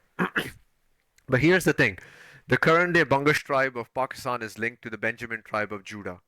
Historically, Benjamin was associated with military and strategic thinking, one of the tribes, and the trait reflects in the same Bangash tribe today. Bangash tribe is normally also in the army of Pakistan. There is a Afghani book written by the Mughals in 17th century or 16th century, which spoke about a man called Qas Abdul Ras or Rashid as a 37 descendant of King Saul. And Oh. we are the children of his fourth son Karlan. It is written in the books, by the way. It's not just Hocus pocus abracadabra. It is it's a documented fact, you know. And many people say, "Oh, where are the children of this?" I'm like, dude, have you read the 17th century book written by the Mughals? It speaks about the descendants of King Saul, the 37 descendants. How come you're not reading it? I guess it's not always everything is Greeks don't have the whole thing, The Romans don't carry the whole torch of light of everyone. There is a Persian Empire too, which they basically never really wrote about much for some reason. So Weird. They spent plenty of time there. there's plenty of time. And the name Bungush also means root destroyer, by the way. Names mean things, by the way. Okay. And symbolically, the aim is to destroy the root of evil, the current financial system. And plan. Ah, So you have to understand every name has a purpose, My name basically means the kind one who destroys the root of evil. Atif Hussain, the kind and uh, bright who destroys the root of evil. And the system I have created is a kindness system itself. With that, we destroy the root of evil, you know? yes, the monetary system that is destroying us back. Yes, I mean, it had its place and time, the monetary system. And that's what I write over here. Uh, and plant a new tree that brings joy and comfort rather than violence and disease. The current monetary system is like a tree that has run its course. Like, some trees, they grow, they they flourish and everything, but after a while they can no more flourish. They become old and they become something that can no more give. It's not a Yep, forever no thing. longer bearing fruit. No more. Now it's just draining the life out of us, man. You Yeah, know, it came, and it was beautiful. It was the Antichrist, man. The whole concept of the Antichrist is when it comes, it's going to yeah, reach everywhere, everyone's going to love it. What is Antichrist, man? What is Antichrist besides money, money? money. That's why Jesus went ahead and kicked the tables of the moneylenders. You know, that's why the Yes, he the saw it and Tyrian knew. the Tyrian coin had an eagle on it, and that's why he spoke about the carcass, eagles and carcass, because it's the destruction of that financial system, man. Because we know, man, what it's doing right now. Things that cost like 10 cents are now costing $10 or something like that. It will There's forever a be story about upwards. John Draper. What is that? Please go ahead. Tell me about it. Oh, John Draper. So I trace my roots back to computer hacking way back in the day, and John Draper was the guy who pulled the whistle out of a cereal box and tricked Ma Bell because supposedly the way the story went, and I'll fact check myself later, but Ma Bell or the Pacific Bell and Atlantic Bell went from one dime to a quarter for the same call in one day, Wow. and he was very upset because his kid was not able to call him. So he got angry and he found that he had the ability to generate a tone at 2600 hertz. And if he were to blow that tone into the phone, he would get a free call. So that was his way of saying, you didn't need the dime and you sure as hell don't need the quarter. Oh wow, I didn't know So that. it's a fun hacking story. If you're an old school hacker, you gotta know your roots and where it started. It all started with the phones. I never knew it, brother. That is I'm glad to bring that to you. mm, interesting. Things we learn from Jeff. Full of stuff. I only know this stuff. That's fair. Well, that's why we're paired together, is because we both have different Skill set. experience, life wise, and knowledge wise. Hey man, you might be an angel, man. Stop pretending to be human. I'm just joking. You made me snort. So now, have you ever heard of the miracle of the sun, Lady of Rosary? I have not. So this is another really cool thing. I'll tell you a little bit about this story. The story is there were these three shepherd kids, two girls and one boy. They during the World War One had were living in an area where their family was a little bit financially off, but the people around in the area were not that very well off, and their family was very helpful and kind, and they fed the poor people, etc., of the areas. So these three kids would go up, like I guess a mountain or somewhere in the bush area, and they started seeing an apparition. And this apparition would call itself the Lady of Rosary. Okay, so this Lady of Rosary would come every month and tell them to come and meet me this month. I'm gonna keep on showing you some kind of new thing. Long story short, every month they started going, people started getting to know about this, and the locals started talking about how these kids are starting to see this apparition called so and so. And this apparition was apparently healing people too.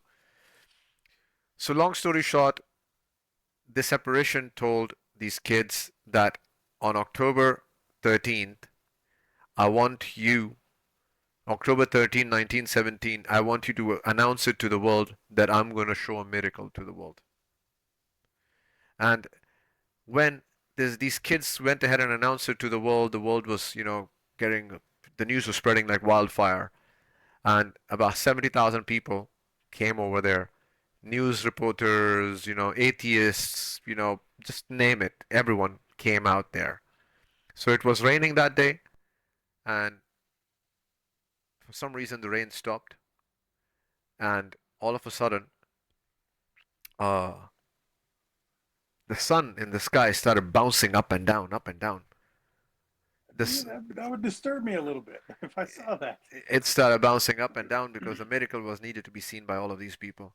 And apparently, the word is that the clothes of people that were wet all of a sudden turned dry.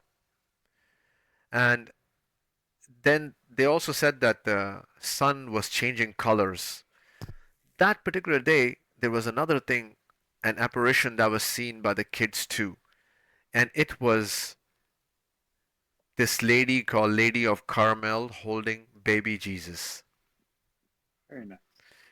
And what's crazy is this is talking about October. This happened in a city called Fatima. All right. Okay.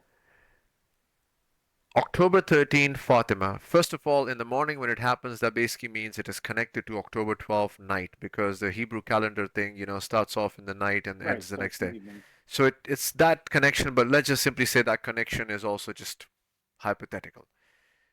But here's the kicker. This lady never called herself Virgin Mary. She came in a town of Fatima, Portugal. No other town but Fatima, Portugal.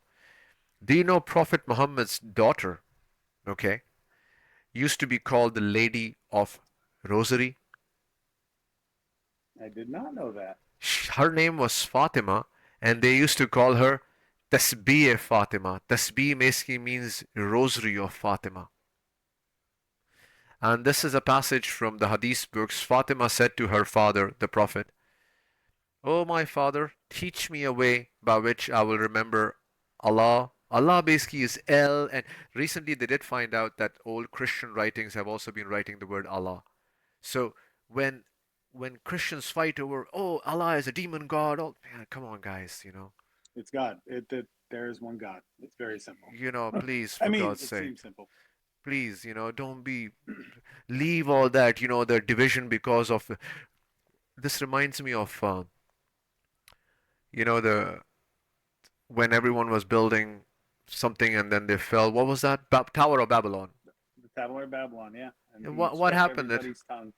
What happened? You started speaking a different language, and all of a sudden started saying that speaking Right. different tones, and then what they called God, God, and you call God El. Now you should start fighting against Americans also because they call El God.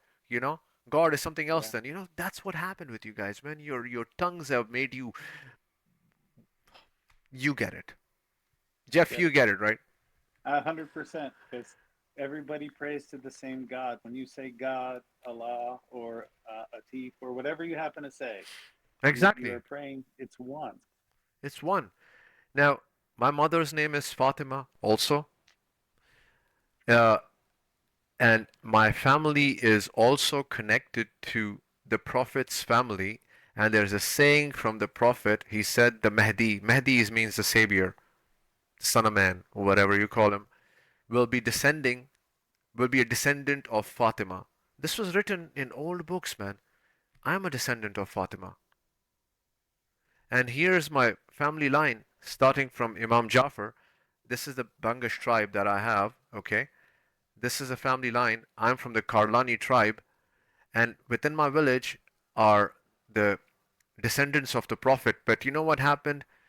Many people started taking the descendancy in the Arab world from father rather than taking it from the from the mother. So there was like this whole, what is the word for it? Patriarchy, matriarchy nonsense thing Yeah, in which okay, I'll put a little light onto it. During the time of Prophet, the Prophet said that descendant will come from my daughter Fatima. He was clearly putting out the light that it does come from eternal side also. This is why the Quran also speaks about Jesus coming from Mary. The maternal yeah, side was elevated, but for some reason, after the death of the Prophet, there was turbulence between tribes. And the tribe that was from the father side of the Prophet, they basically took over the the idea that hey, let's go ahead and create a kingdom around this narrative and let's become the yeah. purgator, let's become the leaders. And now, since they were from the father's side, they started pumping the narrative father side, father side. They're literally changing and twisting the whole narrative altogether. Okay, so we know if they say words enough times, people will believe whatever is said. That's literally there. Another funny fact, I live on the 13th floor. And I have, yeah, I live on the 13th floor. my my birthday's the 13th. I don't know. Uh, That might matter also. 13th what? Friday the March 13th? March. No, it was a. I believe it was a Thursday. The Thursday, 13th. Thursdays are nice days, man. It was a great day. Yeah, Thursdays are prayer day. Thursday is like getting ready for the vacation day. That's you, Jeff, getting ready for the party. Always ready for the party. Oh man. So let's yeah, so I put all this up. Anybody wants to read it, they can read it. I'm leaving some books names over there too. I hope we can do more of this in detail. I look Ye forward to it. Jeff, you're going to be organizing it for all of them, okay? Fantastic. All right. So these are some crazy Islamic prophecies that I wanted to bring to your attention. Okay. Mole on the right cheek. I have a mole on my right cheek, you know? Okay. The Mahdi will have a mole on his back, specifically between his shoulder. So I have the specific mole. I have taken a picture of it. It's different than all other moles. It was said that the Prophet also had it. There is a mole on the back, and it's written in all these books. And I have a specific type of mole, which is like a protruding skin that has come out. It's not like it's not like cheek moles. It's a completely different type of thing altogether. I have nowhere anything but that. Oh, The Mahdi will resemble the descendants of Israelites in their physical features. Do you see my Israelite nose? we see it. You know, uh, the Mahdi will have an aquiline, prominent nose. This is called an aquiline nose, by the way, like a little bit of protruding in it. The Mahdi will introduce a new coin or standard of currency symbolizing fairness and economical reform. This is written in Bihar al-Anwar. The Mahdi will distribute wealth generously and fairly, ensuring that no one remains in need. The Mahdi will restore economical balance by eliminating poverty, ensuring fair distribution of wealth. The Mahdi will be a just ruler who will eliminate tyranny and ensure fairness. That's the fairness system, bro. You know, Perfect. the good from the bad, the review system. Guys, don't be scared of it. It's not government owned. Nobody knows me. Thank God. No, no government owns this. I can assure you. Nobody knows me, and I'm making sure that I speak about everything in this one video itself so that later on they're like, oops, we'll stop them from talking. Guess what? The what is that thing is out of the thing? What is that It's saying? out of the cat is out of the bag. Cat is out of the bag. Gone. Pandora's box cannot be closed now. We are The- now in it. We're now in it, man. The Mahdi will restore justice and fairness, filling the world with peace. That's all there is. Justice is the review system. We cannot work without it, my friends. We just can't. We just can't. You know, Being fair to each other is going to be its own reward. that's it. I do not need the most intelligent person to make all the money, or the prettiest, or the strongest.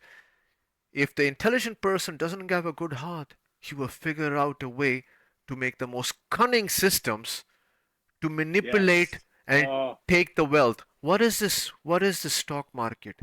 It is yeah. it A is a cunning way for very smart people to control every bit of money. what is this what do you call OnlyFans? Monetizing skin. All they're smart people, man. They're very intelligent. They know how to do it, you know. Absolutely. But they're cashing their tokens in on the wrong stuff. But their heart's not in the right place. They do Yeah. not know the goodness of things. They're they need to fix themselves, man. You know, Yes. maybe their parents didn't guide them right way. I hope, the world can guide them in the right way. I have a good feeling that they're deep inside their hearts are not as bad, but what happens is that when you don't have a right light or the guidance, right, you take this fake illuminated light and think that, hey, this is the path, this is the path, but let's just restructure the path. Here are some more prophecies, by the way. Jesus descends from the sky and kills the Antichrist. The prophecy: Jesus will descend from the sky with angels at the end of time. These angels are basically speaking, the sky is more like the stars that would show up. The phone is in the sky, man. Yeah. It's nowhere else. And the angels will descend through, what do you call, the connectivity and From the App Store. the power that this thing holds. And Jesus will directly confront and kill the Antichrist, ending his reign of deception and tyranny. This is, they write it in a very funny way. Basically means directly speak against the financial system, you know, and end its occupation on human psychology. Yeah. That's that's definitely I've done a lot of studying of psychology and the things that money can motivate and financial and wealth, and it's all based in the dollar or the gold or the bitcoin or the tokens that you can get through cunning as opposed to through kindness. Like there's a severe lack of reward system for doing something kind for somebody, aside from the fact that your soul is saved and you feel good, but monetarily it's not. There's no advantage to being a good person other than being a good person, and it sounds like we've got something that might change that completely. I cannot think of any other way, brother.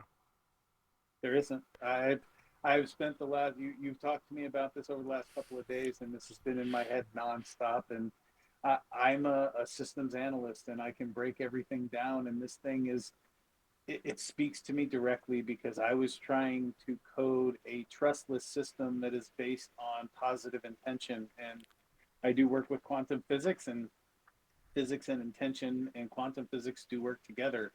And so to have a system like this appear before me after I was given a revelation, I saw math in the desert. My experience was I experienced God through mathematics, and then I felt very pious right after that. I asked him to go that far, but God in it, mathematics? Woohoo! he was there for me. He knew how to talk to my autistic brain, and that was the only way I was. He's been talking to me my whole life. I just haven't listened correctly, and there was a moment in time where I felt myself moving through space with the Earth in the galaxy, and we were moving towards the North Star at unbelievable speed, spiraling. And I saw numbers in my head, and I got a really simple equation, and the equation just it told me God exists without a question in my mind. It even threw in a joke. That's why I say God has a sense of humor because He gave me a joke also. So God is loving. God is caring. God is and He's willing to speak to everybody the way they can be heard. slow to anger, really slow to anger, loves you more than 70 Yeah, 45 mothers. years. It's just, 45 years, man.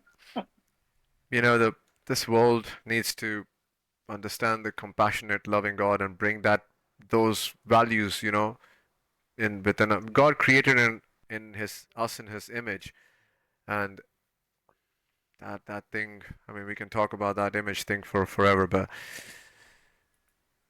the kingdom in the cloud. Now we're gonna talk about the Ah, kingdom in the cloud. I'm excited. Yeah, bro. Just kind of want to do a quick thing. The kingdom is designed to socialize neighbors. First thing first, Book of James, I did not put the passage over here, speaks about, points to two things, that Jesus was only about two things. Love God with all your heart, love your neighbor as your own. That's literally the whole total of the Torah in its own way, you know? I got that. That was the only message I got out of reading the New Testament. It was be kind to everybody because you have the ability to do so. That's it. You have the ability to execute kindness at all times.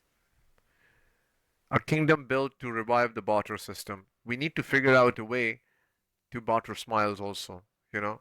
Yeah. Oh, smile and get a smile back most of the time. I should be able to say, hey man, I got this AHCC. There's just a few pills left in it of mushrooms. It's good for the brain power, you know. If you want your what do you I have call I have some tea with methylene blue we can share. if you want, I will bring you this. Just make me a nice cup of tea, man. That should be I'd be glad to. that should be a way to connect instantly with anyone nearby you and increase your reputation with it. You know, Jeff tells about me that, hey man, so cool. He came over, he gave me this, and at the same time, we smoked a cigarette together, and you know what? It was pretty cool, man. You know, he was Absolutely. he was a philosopher, but guess what? Uh, I'm a If philosopher we if too. we spent if we spend time connecting over tea, and more important is the spending time together and seeing each other face to face again, because we have been so disconnected. I mean, this is probably the most face time I've had with a real person in quite some time, and it's nice to have conversation again, and have a genuine conversation where nobody's judged, nobody's angry, nobody's yelling about this and that, and it's relaxing. It's cathartic. There's a great word, cathartic. Cathartic. Jeff, by the way, thank you for giving me your time today. Of course, I am honored to do so. I really am. You know, I I seek for someone to be there with me so I can basically make this content. And everyone knowingly were just so tied up in a system. Glad you were free because I am hoping everyone is free, one day. So a kingdom with no centralized governance. That's the key. The best performers, the stars, the kings, and the queens. Well, there is a centralized system that I'm working on right now. The centralized system will be. We'll go through this. We'll show the app. We'll show the app after this right now, and after that we'll talk about some of the things that we are thinking about. So the kingdom with its own currency rooted in kindness, the kingdom with true stars can shine, the kingdom where the kindest people become the wealthiest, the kingdom centered to eternity of love, kingdom where evil can never take root, a kingdom blessed by God. Okay, let's see if there is thank you. All right, now we're done with the thank yous. All right, we're done with this. Beautiful. Now let's do this. Ba-da, ba-da, ba-da, ba-da, ba-da. Now we bring the app to the forefront. Okay.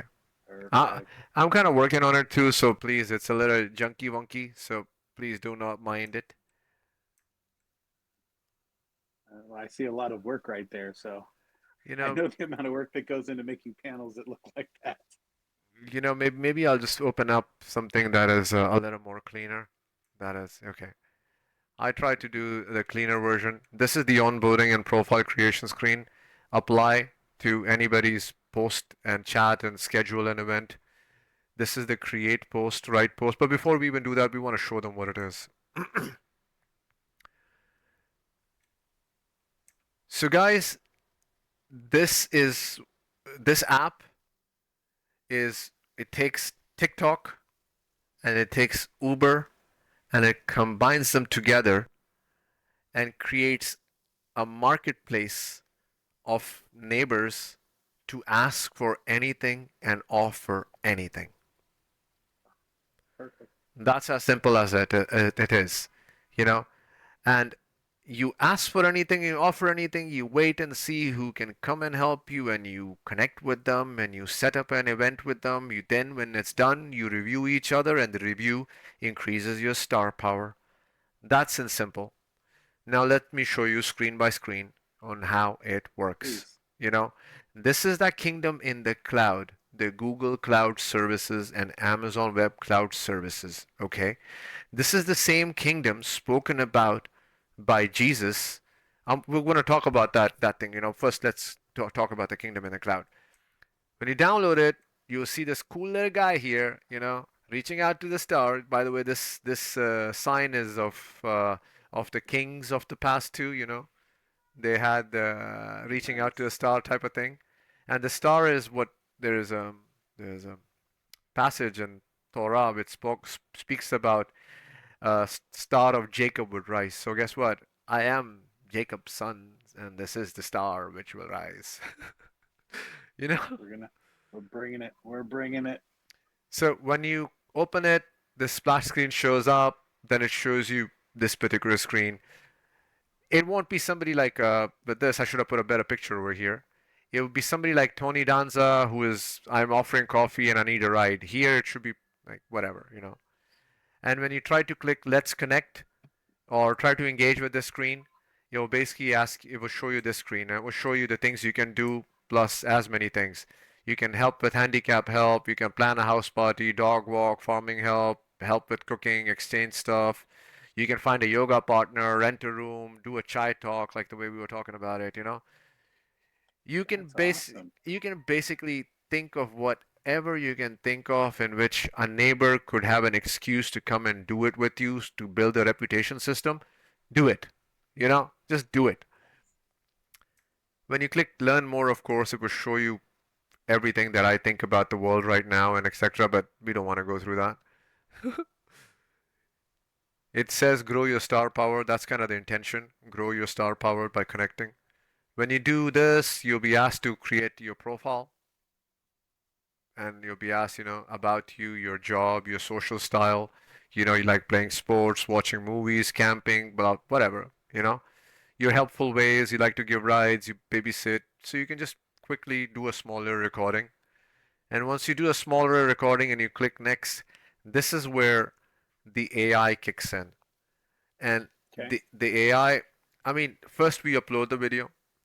After that, we send this AI, this video to Google, Amazon, or Google, no, not Google, Amazon Web Recognition, facial recognition software, and then we see if you do not already have an existing profile or not.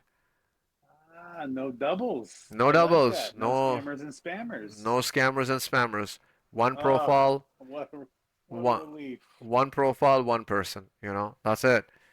And you're basically shown this particular thing which comes from. Don't get mad, it comes from the Quran, but it is called in the Quran Ayatul Kursi. Basically means the divine passage of the throne.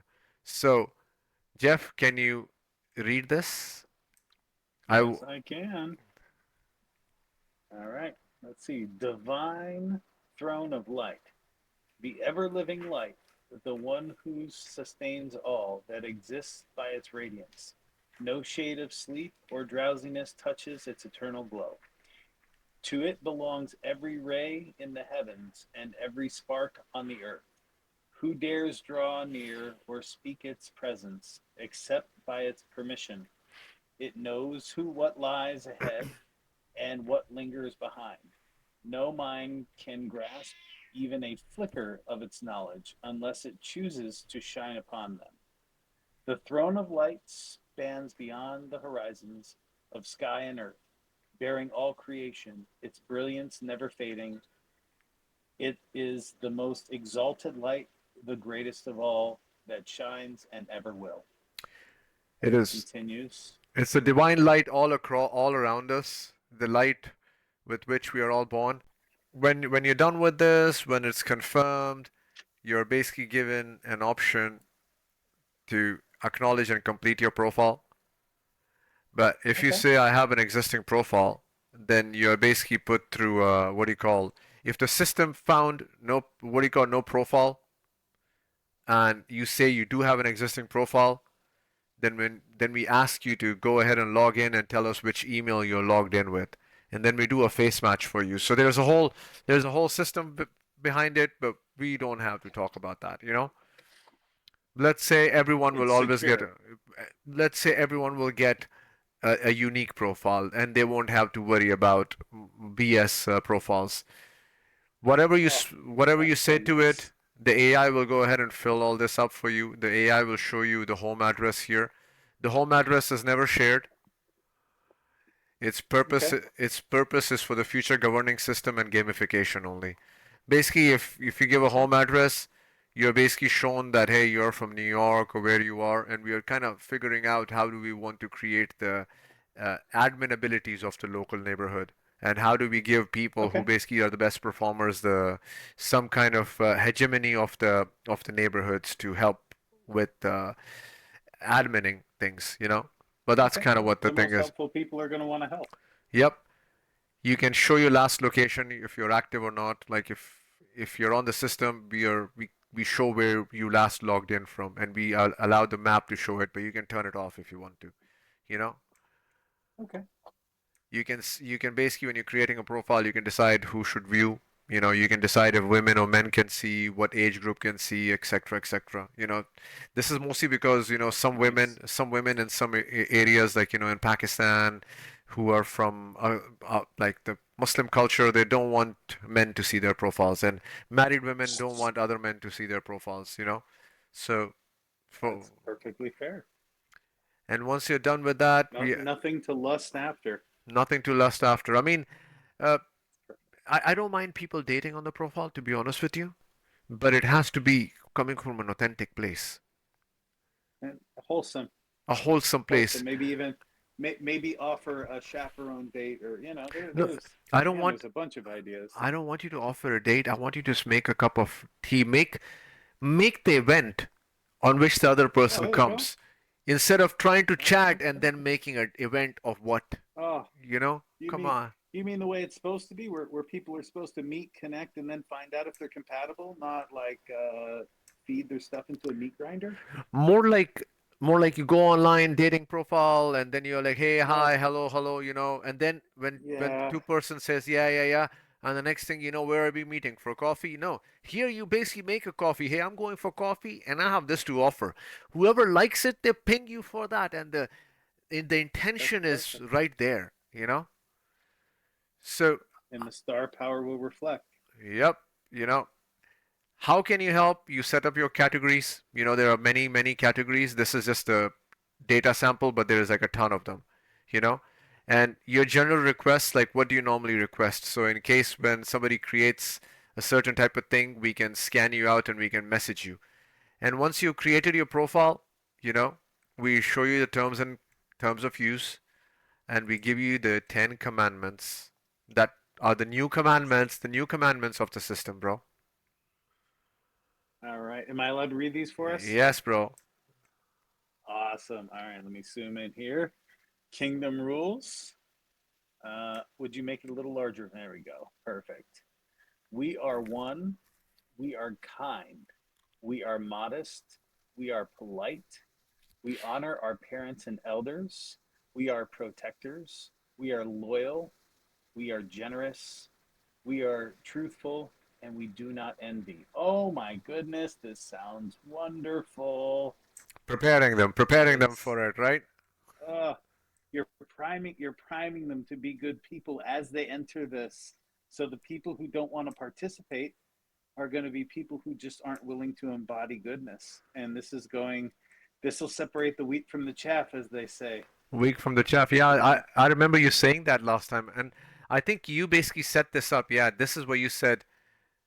When you're done with that, you get this. Welcome to your star power. You basically start yay, off with plus 0.33 SP as your star power. perfect. Your daily energy has arrived. Like, you wake up in the morning, you're full of vitality. That is like Yeah, your daily energy has arrived into your body. It's the same as when you log into it. It's like your daily energy, you woke up into it. So you start off at plus T3. Oh, What do you do with this energy? Go to the gym, work out, you come the next day, the energy has gone from point 33 to point 45 to point 50, like it goes up. yeah, In this world, it's all about engagement, you know? perfect. So if you click learn how star power works, you'll be like, okay, what am I going to do with this point 33, okay? Well, first of all, what is star power? Star power is a kingdom's currency. It is your energy, your effort, your presence. It mimics the concept of human vitality. SP cannot be purchased, it can only be generated. You are the financial system of the future. You Yay! I create, don't need money. I can just be me. yes, you are it. The Ah, kingdom the kingdom within you generates the energy of the kingdom. So you touch the system and energy like the capital is created in the system. And this very well speaks to that passage of Jesus, which I kind of want to bring up over here. It is uh, Gospel of Thomas, which is this one. Jesus said, if those who lead you say to you, see, the kingdom is in the sky, you know, then the birds of the sky will precede you. So it's not in the clouds, guys, you know, they're going to precede you. If you say, if they say to you, it's in the sea, then the fish will precede you. Rather, the kingdom is inside you, okay? And it is outside you, the vital energy. Yours, mine, and what's between us. When you come to know yourself, the vital energy inside yourself, then you become known. Like, then you start ah, expanding it. Then you get known in your reviews, and everyone knows that your vital energy is growing, you know? And you will beautiful. realize it is you who are the sons of the living Father, or the children of the living Father. Let's Back then they were a little more, you know, son. They didn't really mention daughters over Yeah, there, but if you will not know yourself, you dwell in poverty, and it is you who are the poverty. Basically means if you do not engage in this system, if you do not connect, if you do not expand this, you will be very poor. You would have nothing if you do not have this people around you and that energy to grow inside you, man. So please wake up to the truth. Please, it's simple. absolutely. Don't be confused by these overly complicated systems around you which are making you think that you are not progressing. Let them they most of these systems are created to rob you of your happiness, man. Yes. Oh, It's and steal your time. Time is now currency. Everybody is taking it, and it is, and they trick you out of it. It's not like they're asking for your time. They are using algorithms to catch your attention, watching your eye movement and your swipes, and it's you think it's been 5 minutes and you've been scrolling for 30, but you haven't accomplished anything. You haven't helped anybody. You haven't helped yourself. You have just squandered your star. You squandered your star power, for crying out loud. like You could have been making a cup of tea, cooking a hot exactly. chocolate. Exactly. Like instead of going on TikTok and looking at everybody Uh, enjoying themselves, now on this system, you will just scan, connect, done, out of it, no more phone. I just found my connection for uh, the day, let's go. And when the DNA of the system is about compassion, the person who will meet you would already come with that mind. because it's a like-minded platform. The idea is to connect with people who want to connect. Those who don't want to connect aren't going to connect, but I got a feeling that when people say, oh, what did you do? Oh, well, I went on Newberly and I got hit up and I went and had a cup of coffee, and you know I gave him a ride to the store so he could buy some cream. Or, That's where it's at. Jeff, I was. Have you heard of the Burning Man? I'm from Nevada. Yes, I am very familiar with the Burning Man concept, like thoroughly. Its economics is you do not bring money to Burning Man. Everything is sustained on site. You barter. You provide value. You help with art installations. It is a beautiful, beautiful, mild utopia, What this is Burning Man brought to the world. and you don't have to burn anything. You don't have to burn anything. Well, That's beautiful. Well, no, I do not agree with some of the things that the Burning Man do, like the immodest Uh, ways. That's not my thing. there's some carnal aspects to it, but you But don't have to be carnal to be there either. You can just be an artist. I like everything else, the community building, the compassion. Anyone you meet, there is that openness already. Yes. So that that is what the system is. And back to the what the point 33 star power would do. As you socialize, you grow, your neighbors, blah blah blah. Okay, how to use SP? Oh yeah, when you join the kingdom, you begin like an infant, generating 0.33 SP, daily star power, which flows into your SP wallet. As you socialize, help your neighbors, and receive reviews, your DSP grows, just like a healthy child growing stronger with time and care. How to use this SP? Well, this is where you use it. Think of SP like your body's vital energy. The more you move, the more energy you consume. Your actions use energy, but also expands your ability to generate more. So, create a post. When you click this plus over here and you create a post, I need so and so, we will take 0.11 from you. If you apply to one, let's connect, we'll take 0.11 from you. You create a live event, which is like live here. You unlock an applicant chat. Basically, when somebody applies to you, you see them, you can unlock it with 0.11. Every small interaction becomes chargeable with 0.11. You know, so when you get 0.33 in the beginning, it's you cannot do a lot with it. So you need to anybody who connects with you, contacts you, you need to figure out a way to connect with them because you don't want to be too picky and choosy until you start No, you grow. want to, yeah, you want to be newberly. Be your newberly newber. Yeah, because anybody who pings you, you need to give them at least a chance. That's kind of what the intention of Yes. it is.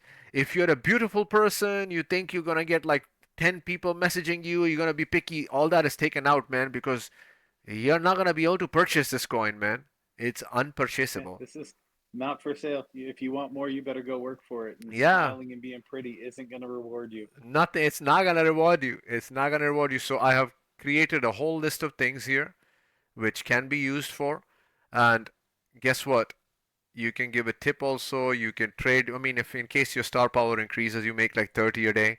And if somebody makes Yeah, 0.33 and they're like, hey man, I will do so and so for you, give me some star power. So it becomes your income that you can give someone too. nice. So You know? when you have abundance, you can share your abundance with your friends. Yeah, like somebody joins and who's got Uh, 0.33 and they're like, hey man, I need some SP because I like to do this, I like to do that, I like to basically apply to a bunch of things. Well, guess what? Jeff is making more, so Jeff will give you, but you need to, what do you call it? Jeff has become the superstar of the system, so. So, I've been promoted. I haven't even been hired. you know, this is this list reflects phase one. Some features are still being built out. Phase two will introduce gamification tokens, which are not here yet. Oh, And another important thing is that the top 12% performers every week will be given a reward. So the ones who basically beautiful. grew the So highest there's a star reward power, for doing good. yeah, every week, like how every week there is a like there's a celebration. The Yeah. top 12% will be rewarded with SP like a gift, you know. So be amongst those Like people. like the quorum of the 12. They're that 12. That number sounds prophetic a little bit. It is. I like It's that number, if the and it 12 adds up to disciples. three. It's the 12 disciples, bro. The 12 top Yes. 12%. With the Oh, admin, I love it. there will be more admin abilities also added, which I'm thinking of turning the world into 12 different zones. And in the 12 Okay. zones, the top 12%, the top 12,000 of each zone who's grown the star power the highest, I want to give them admin abilities for the area, voting abilities. So if somebody in the area wants to create a new project or wants to build something and they want extra star power, these top 12% can view it and top 12% can 12,000 sorry can vote on it and decide if it can go through or not because you want to give the authority to the kindest people, man. That's it. No more authority to any corruptors. Oh, thank God. That is, oh, The that's something nice. the whole intention over the next 7 years here I'm writing, the evolution will unfold over the next 7 years, stay tuned, is that phase three will expand SP into robotics. Okay. Imagine there is a robotic taxi, okay? Elon would, nobody will own anything anymore. Everything will be shared. Anything that is made for humanity will be for this system. This robotic taxi can be used with this star power. You go to it and you basically put your star power to it. 1 mile, one star power will be used. So That's beautiful. so in case if you want to fly to UK, which is maybe a few thousand, you need to save up a few thousand star power in your wallet and use it to go there. That's it. That's You kind mean of my good deeds can pay for travel now? that's what it would be, you know. Oh, And I can dig it. I can dig it with a shovel. I'll that, go dig a hole for some star power. that's literally the core of it all, you know. Oh, And now you know how this is and what it's yeah. How can you earn the star power? Of course, the daily login. You can invite a friend. You can share on social media. You can approve a profile. This is something which we were talking about in case somebody has a what do you call it, duplicate profile and they want to get a yes no on it. And if you do it, the voting system will give you free this. You can tip anyone. You can get a tip from anyone. You can accept star power from anyone. You can win weekly 12% reward, which I was just telling you earlier. And the other way of doing it would be if you start becoming a serviceman. What I call it will introduce service star power. Uh, nice. like if you The can, ones who want to work, the ones who want to make good their job. the ones who want to run this AI robotic system, the one who want to come in and say, okay, fine, I want to for the next few months get like a badge with which I can earn a little bit more, but what I need to do is I need to report to this robotic system, which basically can align me for some work, and this robotic system can keep every. The idea is to turn everything robotic, and we free ourselves from everything, you know, and Nice. that's kind of the whole mission behind it. Now I'll go back to this screen here. How do you create a post? How do you create a post? You click this plus button, this cross within the star, Ooh. and then you're given like a posting guideline. You record a video. When you record a video, we basically upload it, we scan it, and what do you call if it's inappropriate, etc., etc. Like you cannot do nudity and curse and stuff. I don't really like it. I'm sorry. It's Nice. No, that's I would prefer something that cannot be exploited to porn. I I'm done with that, man. man's invention of everything always ends up looking at Bob's, and it's you know what, sometimes it's not about that. I'm still working on fixing something in this, but this will not be in phase one. But when you Okay. record it, you can put in whatever your offer is, whatever you're requesting, the address where you want to meet for it.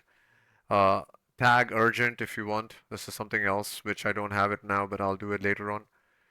And you can decide how many people can apply to it. I mean, like if you're basically throwing a football party, how many people do you want? Like 22 people, right? Because two teams.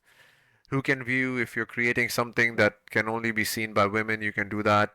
Age group and how far from where you're posting it, like this zone, do you want the video to show? Okay. So when you post it, immediately it will ask you create a post. It will ask you to use it. Initially, I give you free 33 star power anyways, so you would not be stopped for having too less. So I let everybody enjoy it and experience it fully. And in the process, while they're doing it, they can grow their star power and they will never have to worry about it. So once you post it like this, you're given a chance to wave post at Nubers. If you click that, it would look for Nubers nearby. Oh, we're starting we're starting to rug a little bit. What is that? There we go. Oh, the signal was getting weak for a moment. Once you do it, you can decide to do a wave post at Uber. Like you can either just post it and leave it in the post and don't have to wave at anyone. But if you post it and you actually want somebody to know about it instantly, you can come over here and you can look for people nearby. It will start showing you people nearby, like this person is nearby. You can ping them where they are. You can say wave at them. Like when you post something and there will be Yeah. people nearby, you can just wave at them like, hey, that wave basically means they will get pinged with it. Like, hey, this person just created a post, check it out. You know, that's kind So of, you're not going to get inundated by people who aren't anywhere near you. You're going to get posts and things that are valid to your area. So it's going to bolster your neighborhood, not necessarily, I don't need something popping up in Kansas if I'm offering a cup of coffee. it will all be localized. That's the beauty of it. I'm That's trying to keep a radius of beautiful. 33 miles only. Like nothing out of 33 miles will Got it. show up to you, and you cannot apply to anything outside of 33 miles. That's kind of what it is. That's This perfect. this section is not built out yet. This is also maybe a month or two out, but next month this app will be, God willing, released with its initial features. So, write a review. Supposing you met someone. Oh yeah, before I do, create post, apply to a post. Let's do an apply.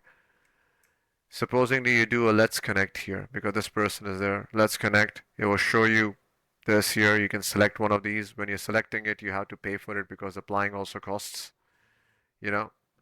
But that's your star power. Once you start That's connecting why you with, earn star power. yep, once you start connecting with them, things are going good. And if you decide to schedule a time, you can schedule set start time, end time, start date, no, start time, end time, start date, end date. Yes. You can basically decide multiple days also, or 10 minutes also, 20 minutes also, whatever it be, you know. Nice. That's kind of what the whole premise of it is. Everything is ready. Once you meet, you can even see them live on map wherever they are. If they want to, they have to turn their live status on for you. That's fair. It's not like super Uber like because Uber cannot be done on this if it's a loose mechanic system. You cannot have perfected, but hopefully the world can one day get into the almost Uber like mindset.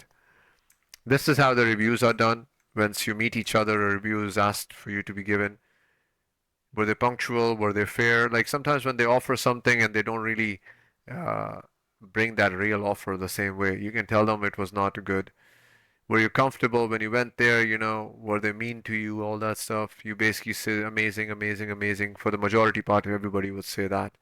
You can give them a badge, like extra, if you thought they were much better than normal. Nice.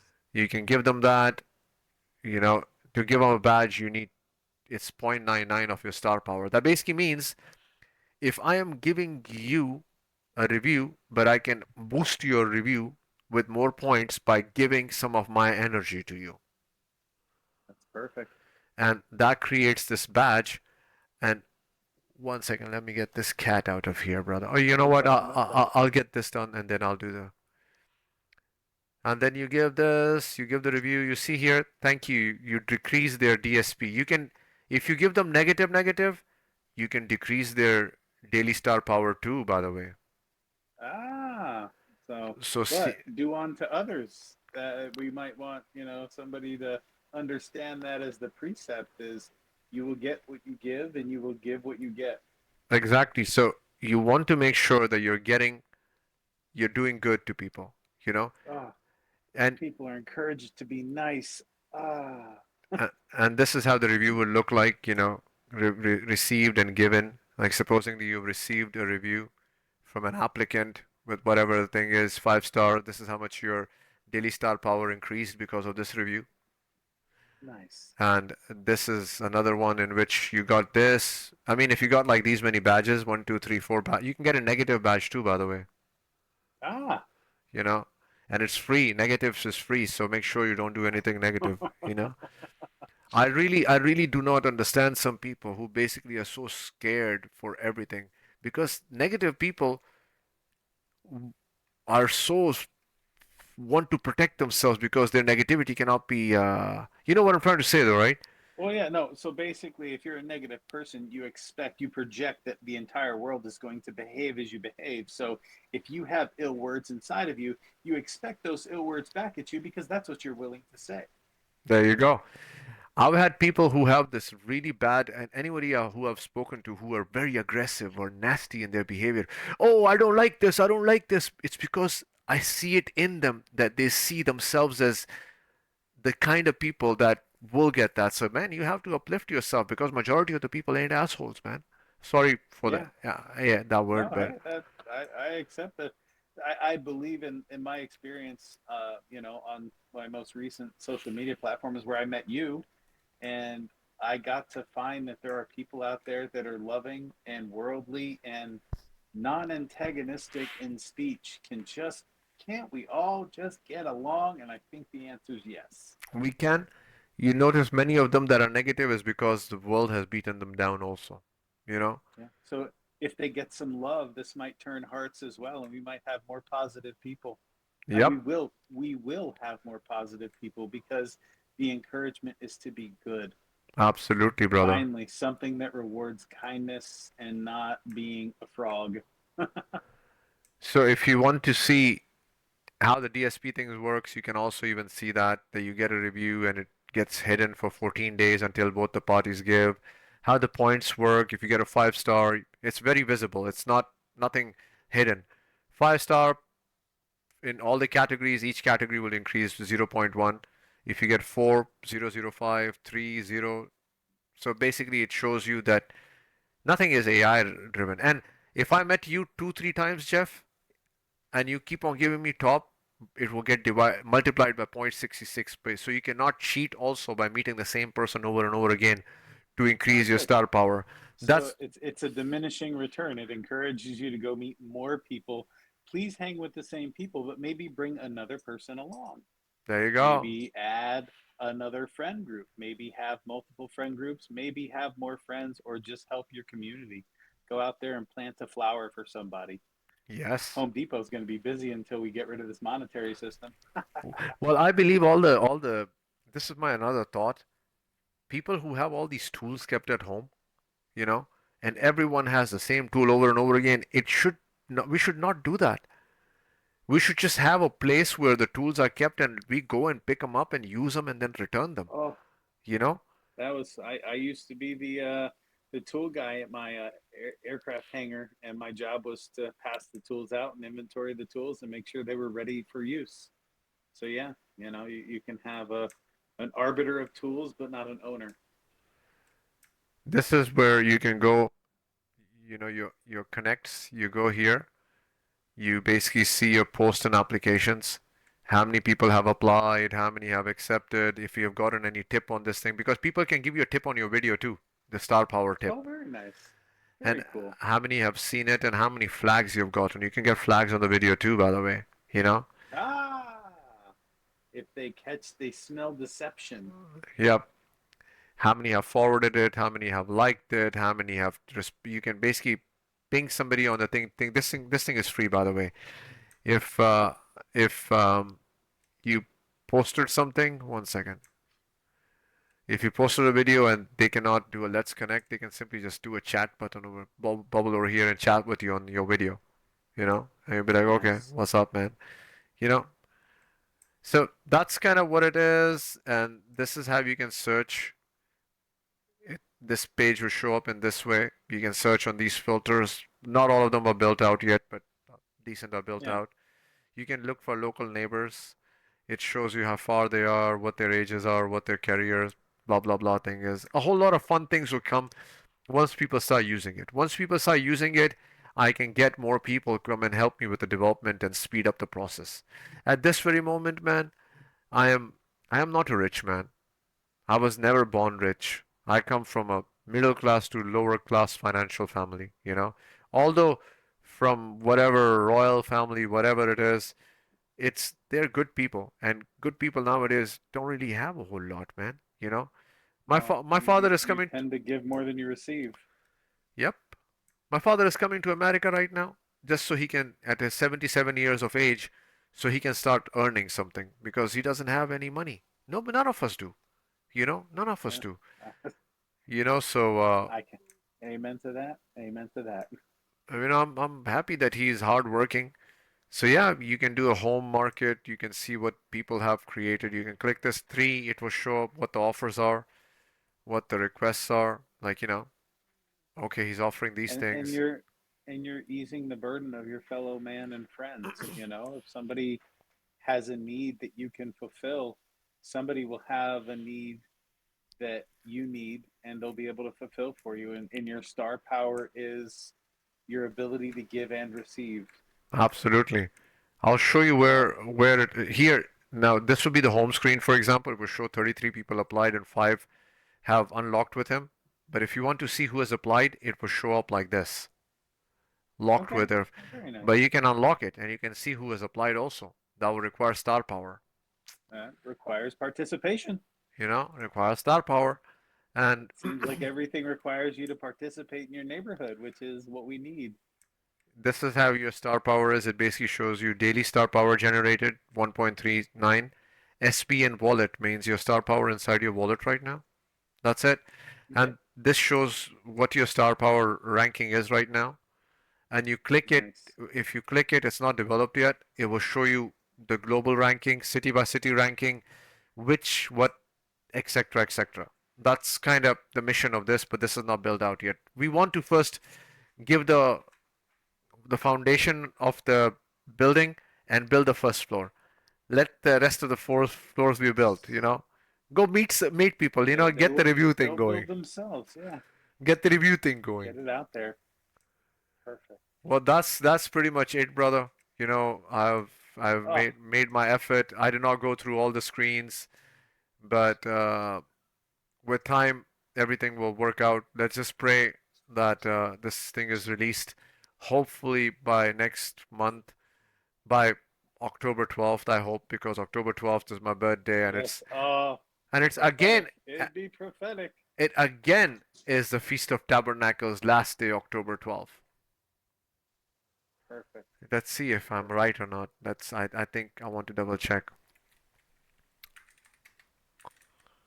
Feast of Tabernacles. Yeah, see? October 13th is the last day. All right. Cool. So we have one extra day. Yeah. Yep, we have an extra day. Monday. Da, da, da, da, da. All right, brother. Ends at sunset Monday. Oh, Oh, no, no, no, no. It ends at sunset. So October 12th is the last day. oh. And it's a Sunday. Let's try to make it happen, bro. Let's try to make it happen. I am available. I do assisted coding with AI, and I'm a proponent of clean code as well. I don't like developer notes can be taken out before you compile. That's all I gotta say. Yes, brother. We'll do our closing remarks. What is the time? Oh, we've been talking for quite a while, right? We have. So the closing remarks, Jeff, you want to start? You start with the closing remarks, and then I will start with mine. I would like to say that I am inspired by this, and I've been thinking about this since you've kind of enlightened me a little bit and given me so much to think about. I've done more listening about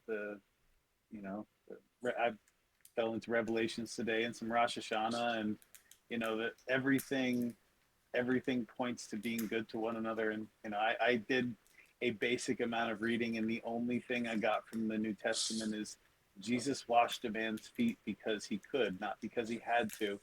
And so, if we could get out there, I'm not telling everybody to go out and wash feet, but you know what? To give a cup of coffee, give some tea, give some time.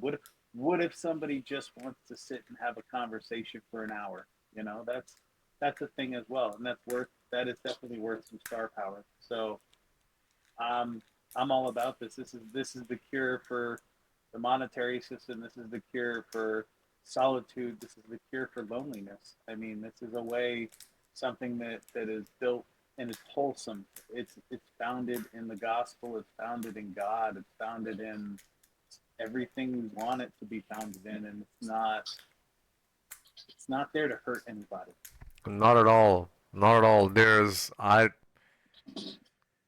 Whew, when you were saying this, it reminded me of my village, in which before technology and everything, and money's impact, people were more. They would spend time with each other just for hours talking, and not be in a rush anywhere. Now with the money chase everywhere, nobody has the time to like have any decent conversation. Every conversation has to be how much am I making? What am I Yeah, benefiting from this thing? quantified. How many Everything's got to be quantified. followers does this person has?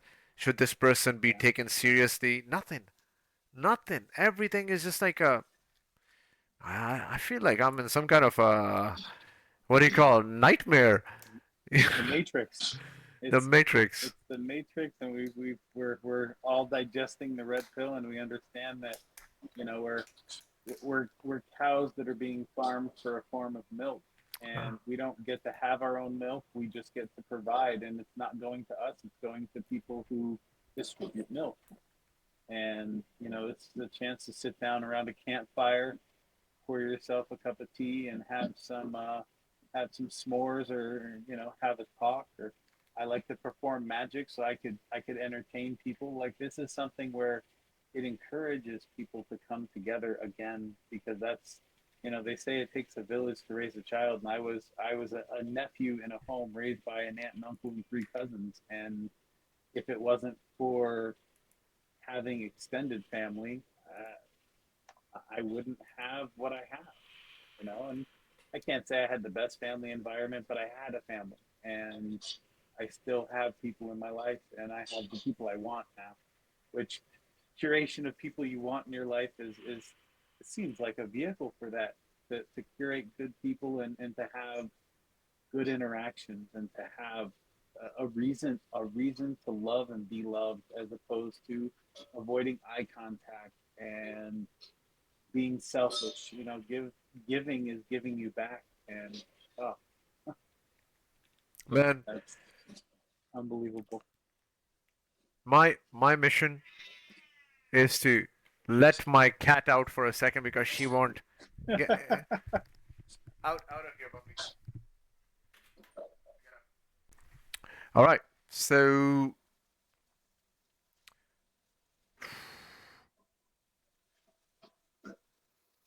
how do I say this, brother? From the heart, sir. What did I miss in all this conversation? Did I miss anything? I don't think so. I mean, we've encompassed the idea. We've encompassed the birth of the idea. The fact that you have been touched by somebody to do something great, and you're bringing greatness into the world for everybody. This is You're building a community with no benefit to yourself, other than the fact that the community is going to be built, and I see that implicitly. A service-oriented society where everyone chases to find the next person to serve is literally the only way uh, we Get can out of make the rut we're in. yeah we can get out of this rat race. Just Yeah, the philosophy of the mind needs to change in regards to figuring out, oh, me, my big muscles, my big cars, my big this, my big ego. You know what? You guys are seeing so many of these superstars, fake superstars. They're about to yeah. fall, you know, because their It's a light is gonna facade. dim. It's facade. Yeah, The true stars are the grandmas and the grandpas around here, okay? The true stars are the one who basically are basically sidelined. We want to yeah, create a system to bring them up. So tomorrow, nobody, when election or whatever. First of all, elections and all that stuff. I don't even believe that there should be any borders anymore. I don't believe there should be any what do you call passports anymore. I don't believe there should be any police anymore. I don't think there should be any army anymore. I don't think there should be any weapon factories anymore. If anything from here onwards that is ever made from mankind, it should be for the betterment of mankind, you know. And the whole amen. idea that you need an army to protect you from who? Yeah, From who? So that basically means the psychology says that forever and ever and ever there will be an enemy for you. And these wicked ones want you to believe that because they're a handful. With that fear, they control you. You know, yeah. who They is the use worst? they use 100, 200, 300 years of psychology against the populace, and then in the last 20 years, and this is, I'm a big psychology buff. They have done everything they can to erase the special words of psychology and say this is not what we're doing, as they do it. I mean, look, it's very simple. You think you know where things go, and they just disappear. Oh It's wow. not It's just not how it is. And knowing Oh, how to deceive makes it even more important for me to know that the heart needs to be in the right spot. So when I do any deception I do is for the point of entertainment only. That's the magic that's why I go by magic. It's because I was the magic mechanic, and my business was ran at a loss the entire time because you can't make something better without giving something of yourself. So yeah, there are shops that'll charge and there are people that will charge you, but if you're not giving a little bit of you inside of that, the value is very low. You're getting what money can pay for, and what money can pay for is nothing good. You're literally just bartering crap as opposed to having star power.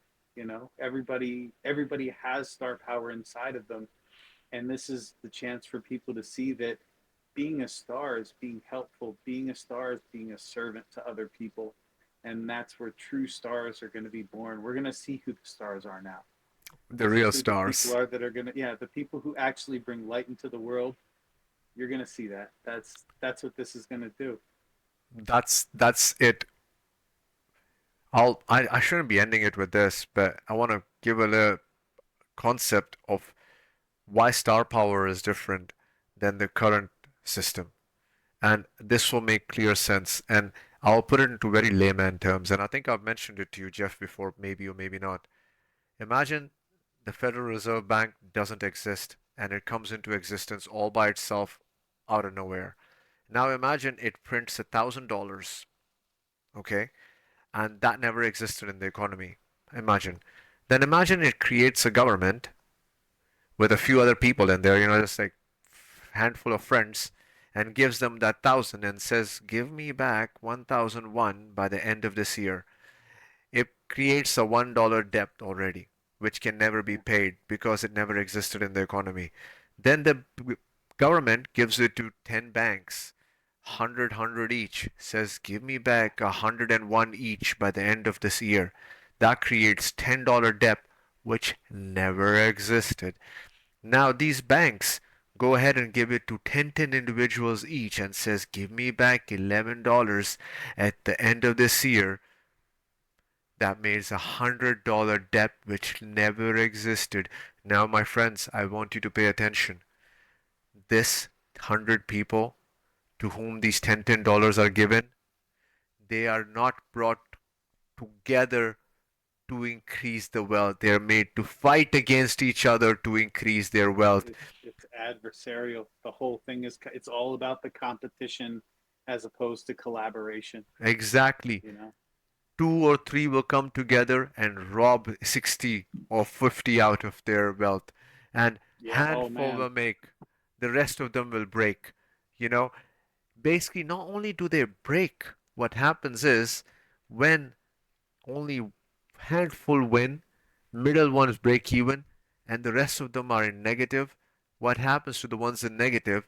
That their soul is even kept, like they went ahead and they loaned their soul for it.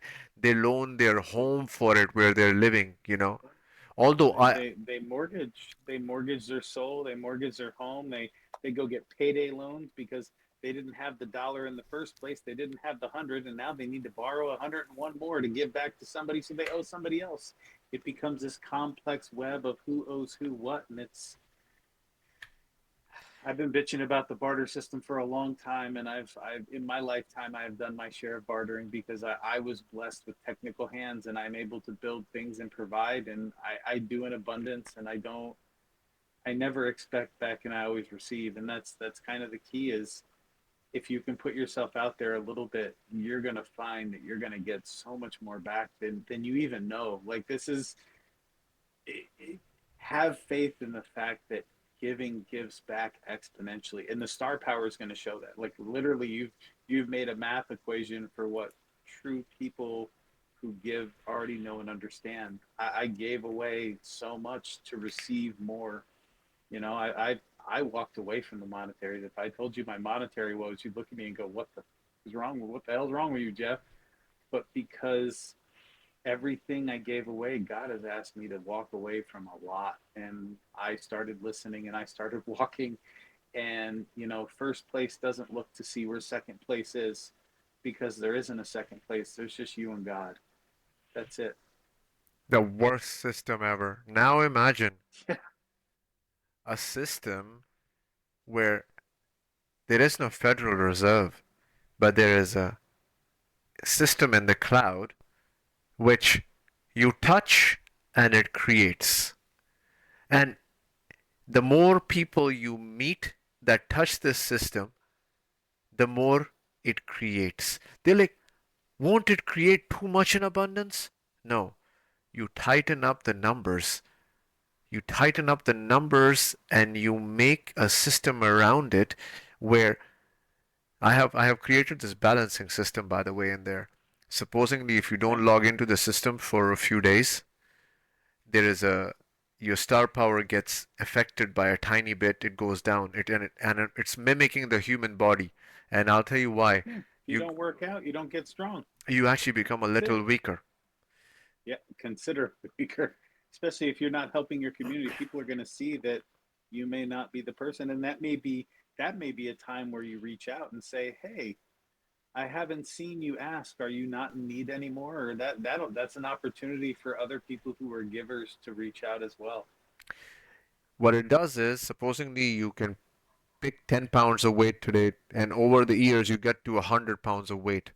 So if you do not use it again for a week, you start losing 3%. What happens is it can go down only to 70. So you do not lose all the way to zero, but you lose 33% maximum. Basically means if you're plateaued if you got into 100 and if you don't use, you can shrink down to only 33% less from your original height. So it doesn't take you all the way bottom because you never lose all your strength, but you lose one set amount of it. So you can build back up again. So that's one check and balance I put in over there because I think it's Nice. kind of needed, you know, and Yeah. and and knowing this that you have to meet brand new people all the time to increase the width of it. I was thinking no man could ever reach beyond uh, a certain amount. The maximum a person can get to is like 500 star power. The That craziest seems reasonable. That seems more than reasonable. throughout Honestly, with his the life. cost of point, yeah, you don't need more than abundance, and 500 is definitely an abundance. If the most it costs you is 0.99, or whatever it is, the only time you'll need extra star is when you want to travel or you want to go somewhere abroad. But I'm sure that that's planned for, and I'm sure that there is absolutely a way, because I can fix the aircraft I fly on. Just ask me. The other thing, Jeff, nobody can steal from you. Your face, Uh-uh. oh, the thing which talked about, your face is the wallet. You know, if anybody wants you to give them their star power, it has to be wallet to wallet with a face. I mean, without face, it's not exchangeable. So that basically kills theft completely, you know? The easiest Oh, solution to theft is not Bitcoin. Bitcoin is the criminal's heaven, by the way. You know? oh man, let me tell you, if a string of numbers that can eventually be broken by somebody is something that is takeable. It's cryptocurrency is this, oh, I own this, you know? And by the way, the gold monetary system that everyone talks about, oh, we should go to the gold standard. How much gold is over there? If the world, 8 billion people in this world, what are you gonna give like tiny, tiny, micro? And then if the Yeah, population goes to 16, then go more and more micro? Man, the or solution, somebody just has to keep digging. the solution ain't Somebody gold. will get abused to get more. Yeah, There you go. it's not. None of these precious metal is the solution. The solution is the No, star power inside you. Get it? All these metals should only be used to make the world a better place. building. Mm. Let's use it to build. I think how much time have we had? Let's mark it at. Did we actually? Does it even show how much time we have basically spoken? I think we've been like 2 hours and 30 minutes or so. Wow, man. I think we're good, bro. Jeff, That's wonderful. it's pleasure chatting with you. Latif, You know. thank you so much for making me a part of this. Just like